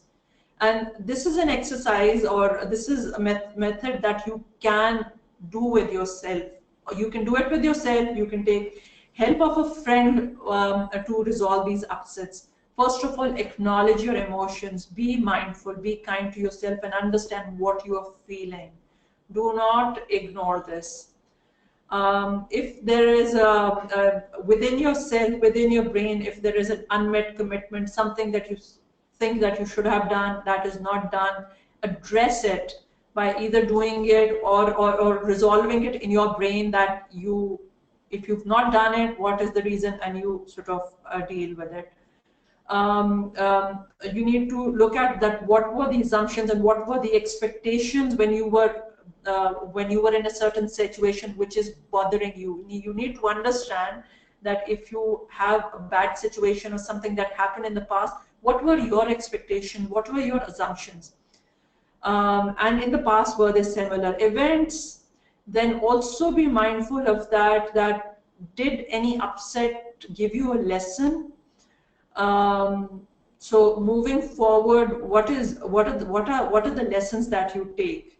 Also take ownership of something that has gone wrong or something that is upsetting you. It's important to take ownership. And at the same time, it's important to forgive yourself and forgive others also. Even if you're not sort of telling somebody I forgive you, you need to resolve this in your head. That is extremely important. So emotional energy is linked with this, and you need to resolve your upsets. So before moving on, if you have any questions around this area, I'll be happy to answer that. Yeah. And Ayla, while people are typing in their questions, could we have a very quick poll on the feedback about this webinar from the participants? Yes, that will be excellent. If we can get, while we are in it, we can have some feedback also for the webinar. Sure. I've just put up a poll question on the screen. Okay. Participants can take about a minute to submit their feedback. So you should see this question on your screen. Says what did you find? How did you find this webinar? Share your feedback. Options are excellent, very informative, could have been better, unacceptable.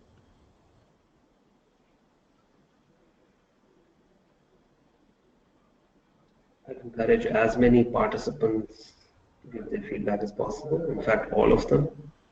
You can give your feedback.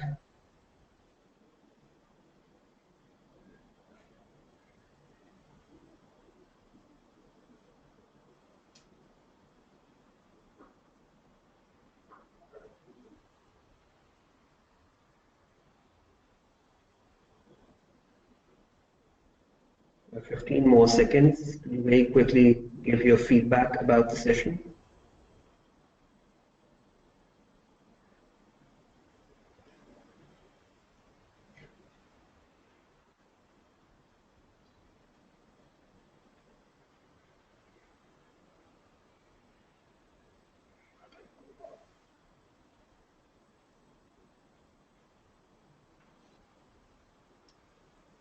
Okay, I'll give you 15 more seconds. We need more people to respond.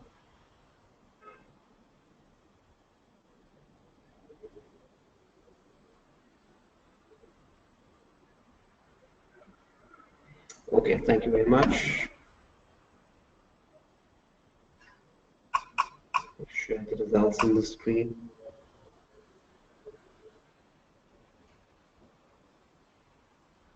So about 19-20% feel this was excellent.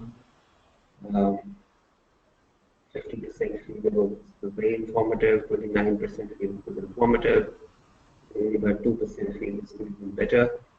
Of course, I'll contact these 2% people to find out what they found missing. But I think overall excellent feedback. Thank you very much. I'll just remove the poll question and you may continue with your questions. Okay, yes. So can we have questions around that? And thank you for your um, for your feedback. Helps us to improve, and it's always good to get input from participants. Yes. Yeah. All right. So since I don't see any immediate questions, I think there is one with regards to how can we get the certificate of the CPD. Harun, perhaps you can answer this one for the CPD. And for benefit of all participants, the CPD certificate will be emailed to you in a couple of days' time. Okay, so I think okay. There's a concern about my room lights. Even I see other lights, but I think this was perhaps the other room lit for me. See, I don't know what. I'm not sure what the light switch is here. I don't know. Don't worry, I'll ask somebody to take care of that. Oh, thank you. Yes. Okay, so I think okay, a question is, can we have more CPDs, activities after office hours, so it's more convenient for all of us to join? Okay, so I think this is, again, I leave that to Haroon. Yes, I know this is, we can try, but since we are working with so many different time zones, etc., we are trying to manage it. I do appreciate your concern also, but in terms of the infrastructure that is available, we need to make use of that also. So we can't hold people who are providing us this infrastructure after work, office hours also. But yes, it's yeah, we can see how we can make it a better experience for all of you. But there's another thing that we could offer, and that is that this session is recorded. So if anybody wants to, let's say, if somebody has missed it or missed certain part of the webinar, they can always go back and watch the recording. So I think about an hour after the session is over, you will all receive an email containing the link of the video recording. You could click that link and you could view the recording as many times as you want. Okay, so with this, I'll move on. While some of you may have resolved upsets in these few minutes, or somebody will go back to the home or place of rest, and you can sort of consciously think about how you can apply the learnings from this. It's a tool that I'm sharing with you, something that I practice myself, and I do believe in it. We need to be conscious about all these things, and this really affects in our work as well as our lives also.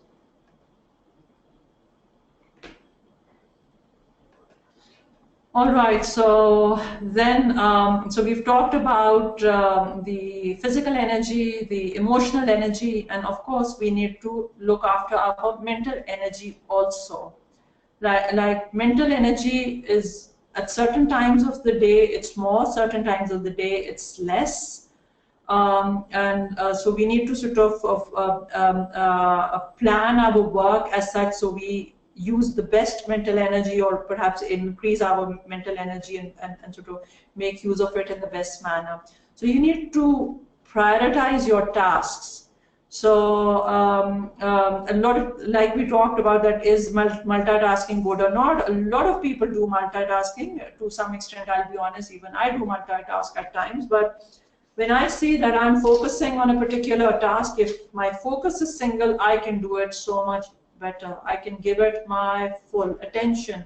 I can give it my full strength. So it's extremely important. So performing high concentration tasks without interruption, without any kind of phones ringing or any kind of sort of interruptions. A lot of people like to sort of use social media when they're working, or so these kind of interruptions, they do drain your mental energy.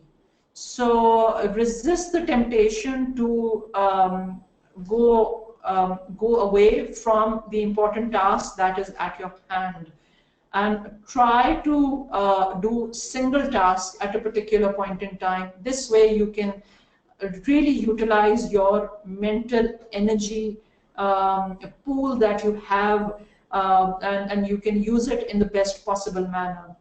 Prioritize your task and do link it with your energy pattern. So if you feel that you have the best energy in the morning, then you can perhaps do the more energy consuming tasks in the morning or any other time of the day. If you feel like perhaps you feel more energetic and end of the day for whatever reason, you probably may have worked out in your lunch break, or perhaps you've gone out for a walk, you've done any other activity, you feel good, you can probably prioritize yourself. So it will really be different for different people. I did read a comment here that one of the participants said that he feels more energetic or more productive on a Friday.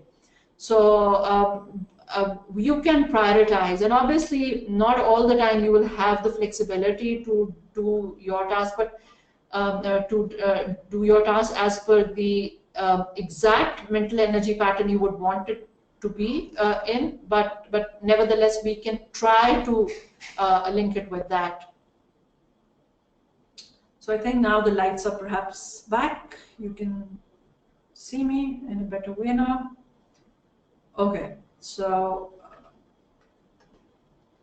okay. So now let's talk about another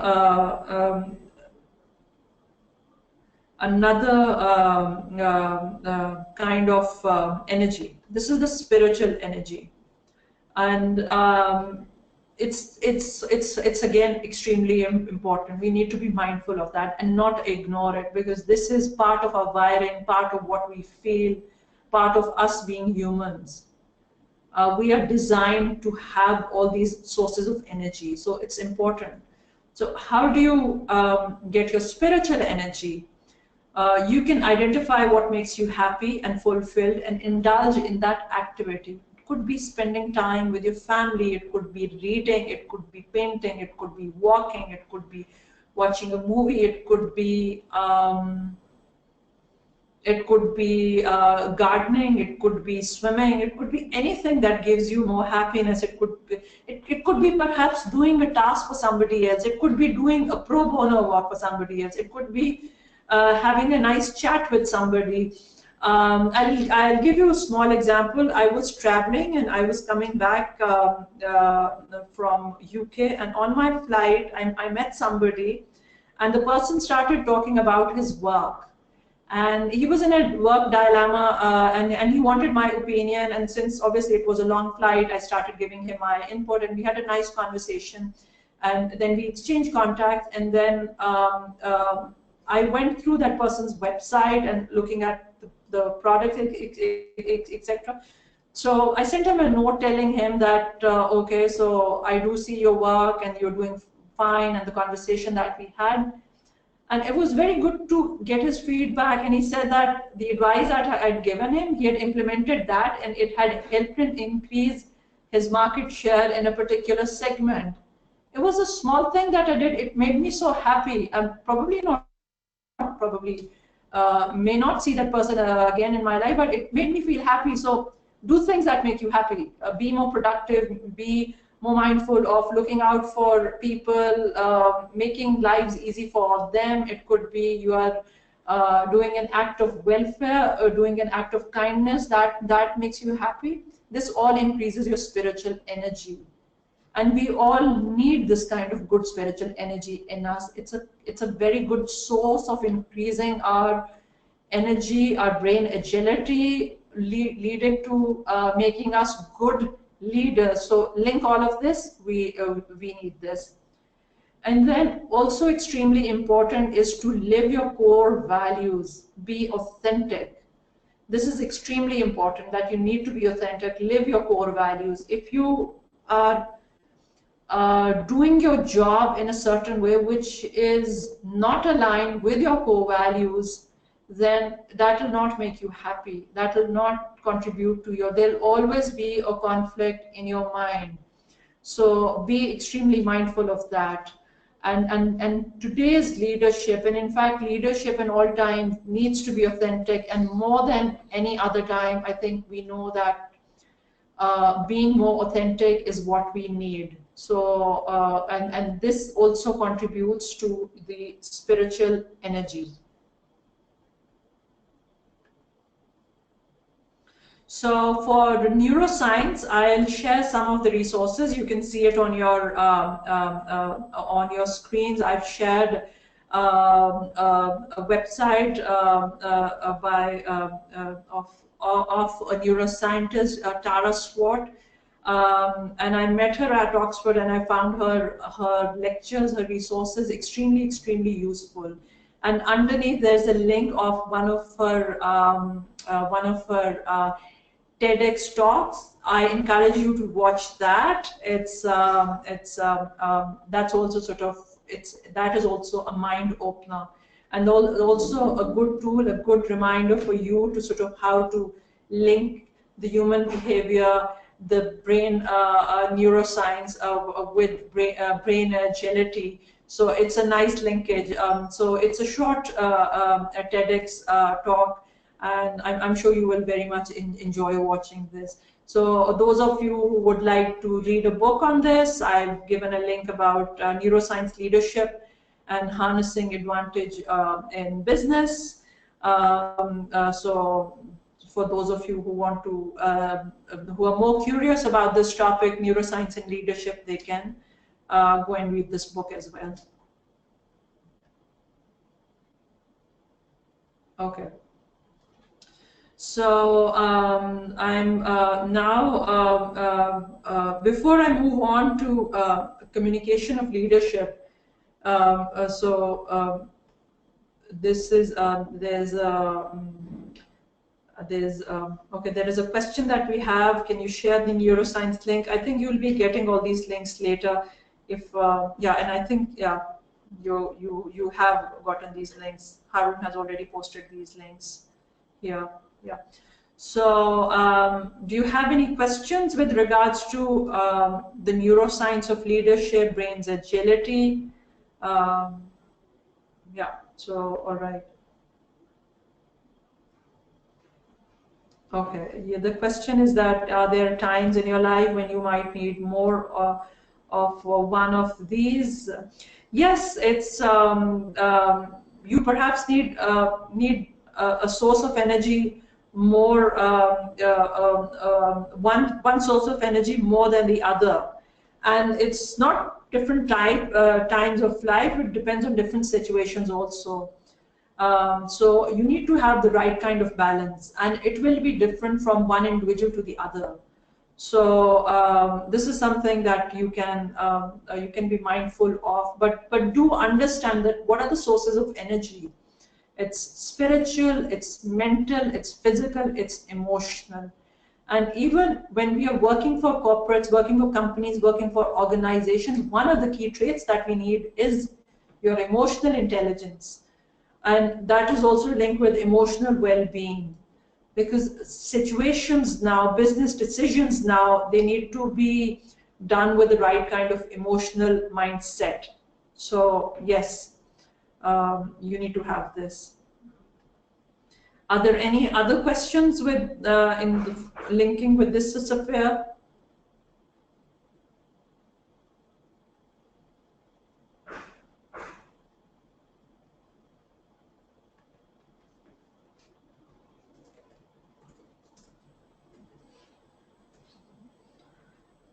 Okay, so now let's move on to another important key aspect or key trait for being a transformational leader.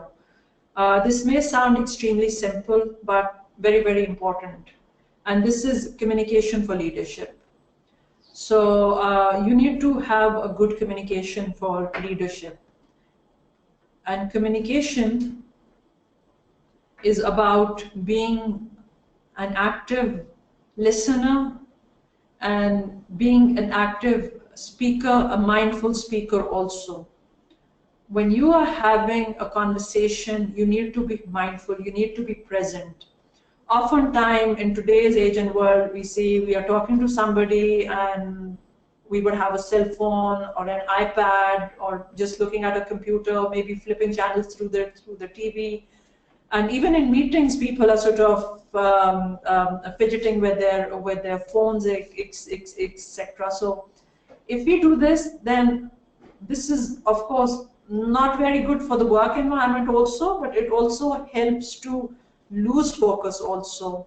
It is a distraction which takes us away from the present moment also.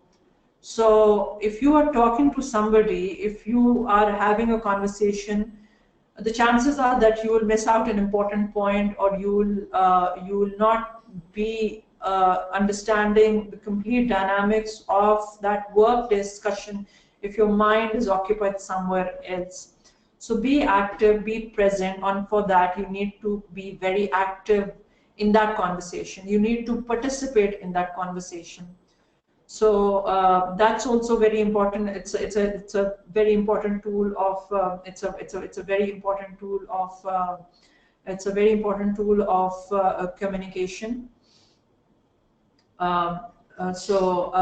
Then sharing information and sharing from where you are coming from also. Extremely important to have an honest sharing for your communication. It's extremely important.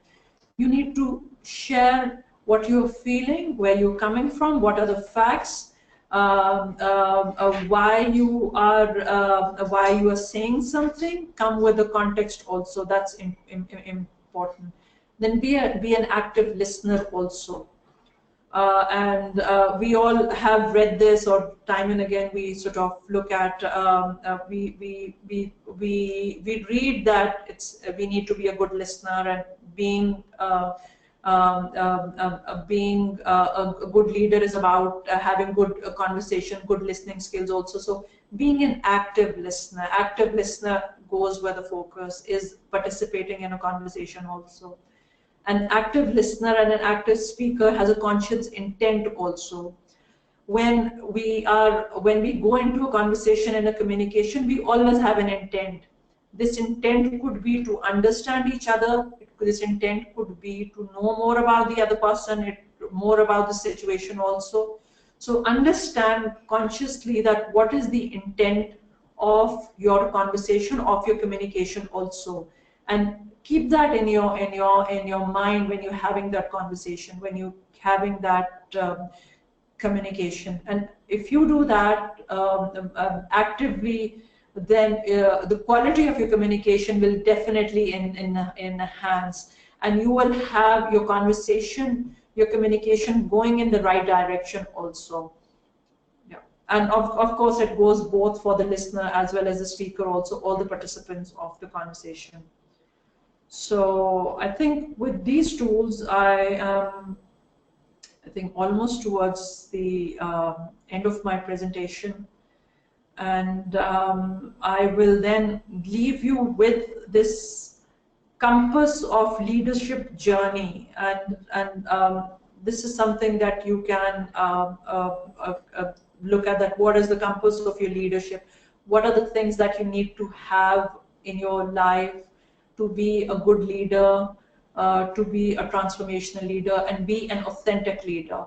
So in the middle, there is self-awareness. It's about authenticity, knowing what you really are and what is that you need to be, and be mindful. So it's about having your values and principles, what you believe in, keeping those values and principles with you. Having an integrated life, it's about your work-life balance, it's about maintaining your energy, etc. Knowing your sweet spot, what makes you happy, what time of the day, what time of the week is good for you, what is that brings the best out of you. And while you are practicing all these tools, you are mindful. It's also very important to have a support team also. It could be people from your workplace, it could be your friends, it could be somebody from your family also. So draw the best from the support team also. And this will put you in a very holistic sort of box, or this will sort of make you a complete, authentic leader. It will contribute to you being a transformational leader. So these are some of the tools that I have practiced and I have found extremely useful. And I hope that you do take these with you and practice these. And this will certainly be be of benefit to you. And you can always give me your feedback that you started practicing a particular tool, or you started meditating, you did yoga, you started working out, you started being more open in your kind of conversation, you started being more authentic, you started investing in your skills, your emotional well-being, etc. And this did really help you. It will always be to get your feedback. So with this, I would like to thank you, and I would like to get your feedback, and let's open the floor for question and answers. So let's have your questions.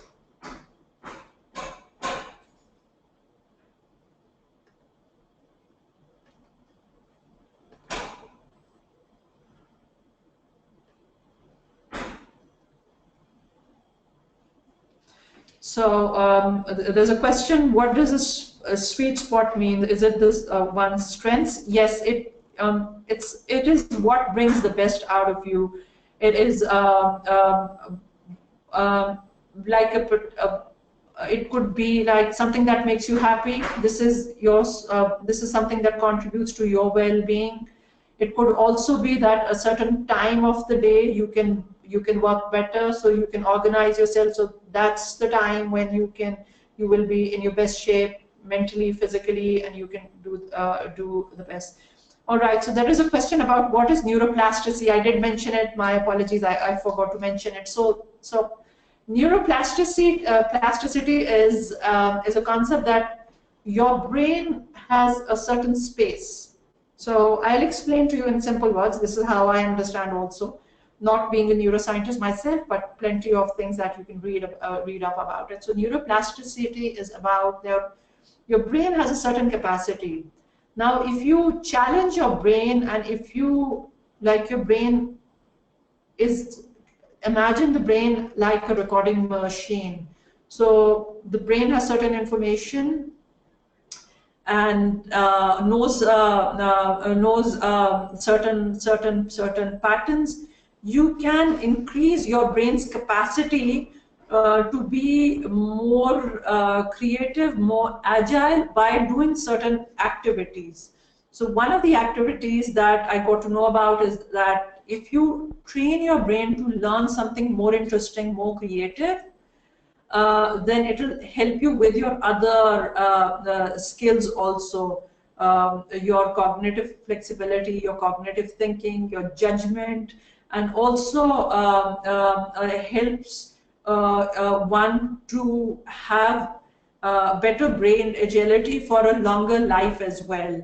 So one of the things that I learned from my session at Oxford was that we as human beings, certain times of our life, in certain sort of stages of life, the brain ability to learn a certain amount of information is different. So from ages 26 to 43, if we try to learn a new skill, it could be like a creative skill, it could be maybe painting, it could be maybe learning a new musical instrument, it could probably be learning a new language, it could be maybe a computer language skill, etc. Then we are increasing our brain's ability. We are increasing our neuroplasticity. So and also by doing this creative activity or learning a new skill, in later years of your life, plus 60 or so, you are reducing the risk for dementia and a decrease in your brain power also.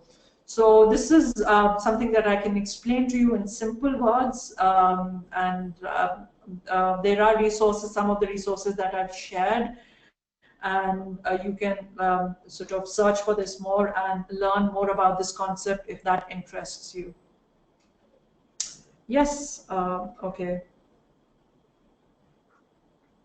Okay, there is a question that how to challenge a difficult team leader on their leadership style without coming across it as confrontational. I think communication is a tool that is extremely important that you need to have, and you need to have the right kind of reasoning. You need to have the right kind of tone also. You need to do this in the right kind of environment also, in the right kind of situation also. So every situation will differ. But I think to begin with, the most strong thing would be the most strongest thing would be to start a communication, start that discussion, a discourse that starts. This is having that discourse, having that conversation is extremely important, and trust me, a discussion that starts eventually leads to a resolution in most of the cases. Also share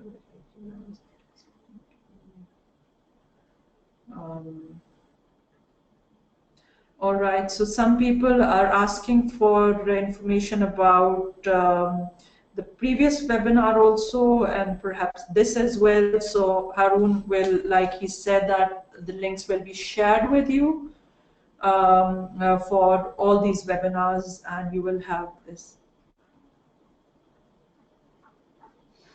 Yes, so I'm getting some nice comments also. Efforts from ACCA Pakistan. So I would like to thank all of you for being such good audience also. I've enjoyed this conversation also. It's a two-way communication. We are being active listeners, active participants of this conversation with a good intent, with a conscious intent that we need to give something to each other. So I very much enjoyed this also. All right. Okay.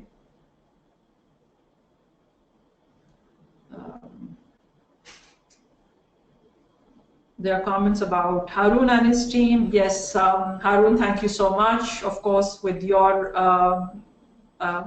support to members is always excellent. You're always there. And I must appreciate the entire team that has put in this effort from the logistics point of view and sorting out the technical issues as well. So this is like, I'm still trying to learn the technology for these webinars. So in future, I'll also be, I will try to sort of be more efficient in handling the system also. No, you were. I think you were perfect, Ayla. I think you did very well. Could I just respond to one question that was asked about previous webinars? So we do have a complete resource base, a repository of webinars on www.vimeo.com/ACCA Pakistan. We have about 150 webinars placed there.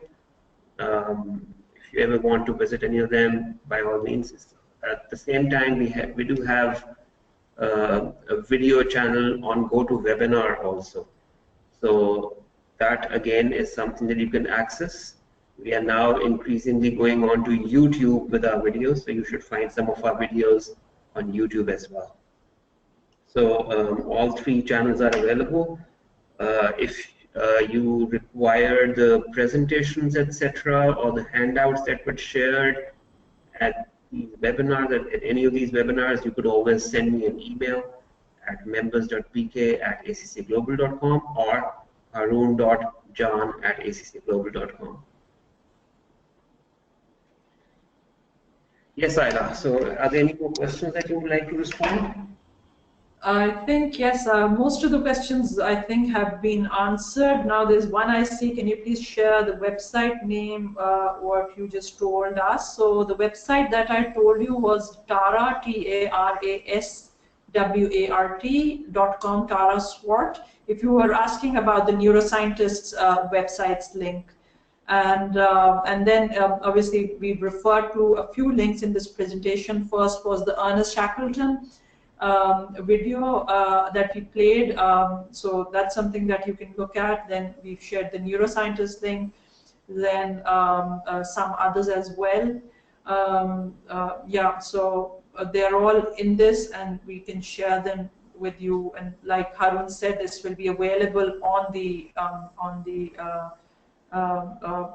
this will be available on the webinar. Okay, Harun, I think they're asking the question about where will the webinar be available. So can you please, and so Harun has just put that down as well. So it's www.vimeo.com/ACCA Pakistan.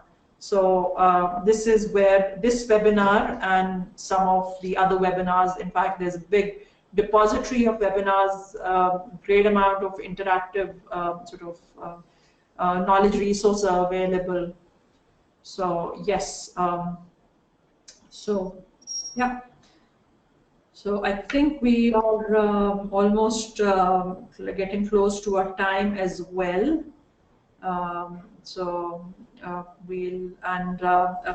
Okay, so there is a question, any future webinars coming soon? So from time to time, there will be webinars on various topics. This will be on like these few have been, and my particular webinar today has been on leadership, about the holistic leadership styles, etc. There'll be more, I believe, on technical issues also done by various people.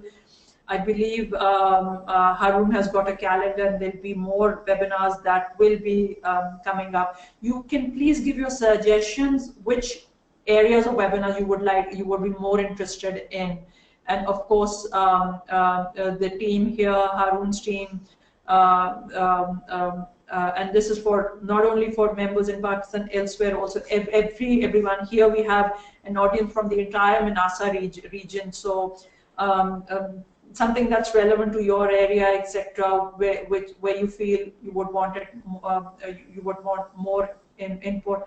So let us know, and we will do these webinars based on your interest. Yeah. Yes, okay. I think just yeah. to. Over to you.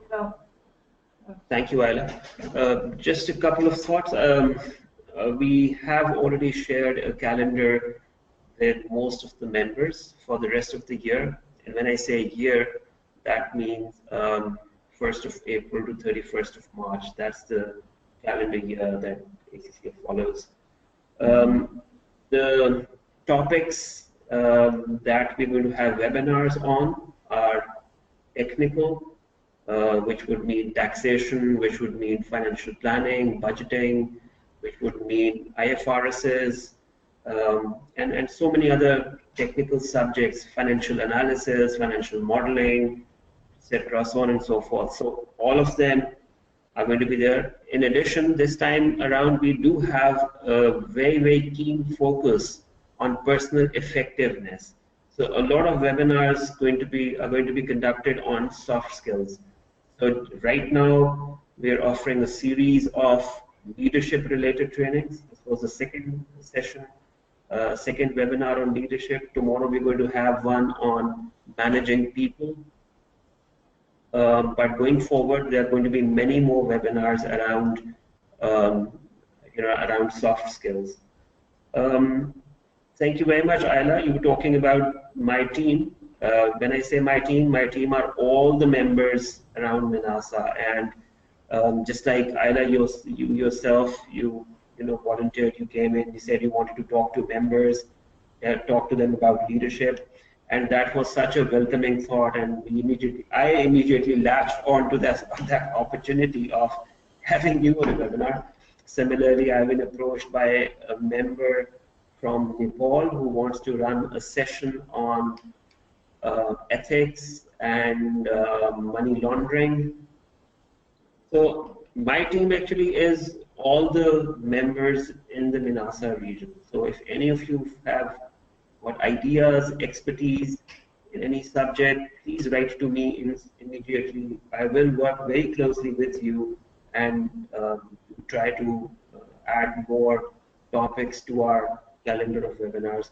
This time around, I think in the year we aim to conduct about 110 webinars. Last time we had about 60.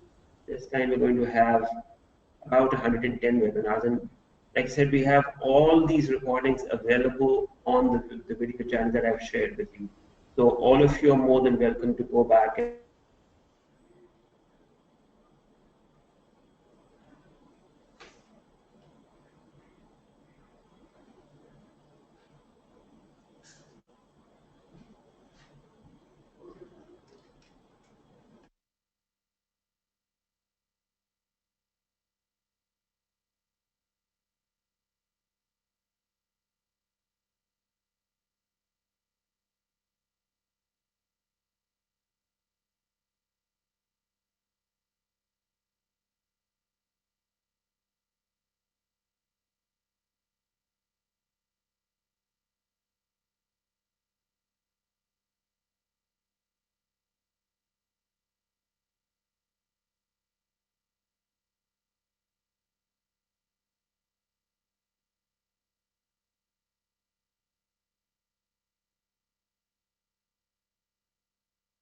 participation going forward as well. So thank you very much, all of you. I think if there are any further questions, you have contact details of Ayla. Ayla, could we have your email address as well if some members want to contact you? Will you be able to provide Yes, them? most certainly. Yes, most certainly. Members who want to have my email, I will put my work email here. So can I, if I type it here, I think I should be probably able to. No, I will give you my, not my work email, my other one, because this is more capacity. It's better to have, give you this. Let's So, type that Hotmail. okay, so I think I did something, I did send it to all, I don't know, did everyone get my email? So still trying to learn the technology. Okay, good. So I think, yeah, so people have my email. Okay, lovely. Yes, so feel free to shoot your question, ask me things, and I'll be more than happy to respond to you. It's about being a community, being contributing to the larger community. It's something that's really nice to do. Yeah. All Great, and right. thank you, Shaila. Thank you for all the work that you continue to do on our council. I mean, you represent all the members from South Asia, so please continue doing all the good work on the council as well. I know you're being you're a very respected council member, so please continue doing that. I wish you good luck there as well. I think somebody's asking for your email address again. If you could once again type in your email address and just leave it there. Just click on any of the questions and then type. Okay, I could okay click on any of the questions and I could yes. Okay. Yeah, and then you can say send to all. Okay. Great, Yeah. great, great. Thank you very much, Ayla. And I think with that, we come to an end of the webinar. Thank you all very much. Once again, final announcements. Your certificates should be with you in 1 to 2 working days. The recording will also be available. Ayla, with your permission, I'm going to share this this presentation through email to all the participants. Most certainly, yes. Please go ahead. Thank you. Yeah. Thank you very much. And with that, we finish or end the webinar. So take care of yourselves. Goodbye. Oh, excellent. Goodbye.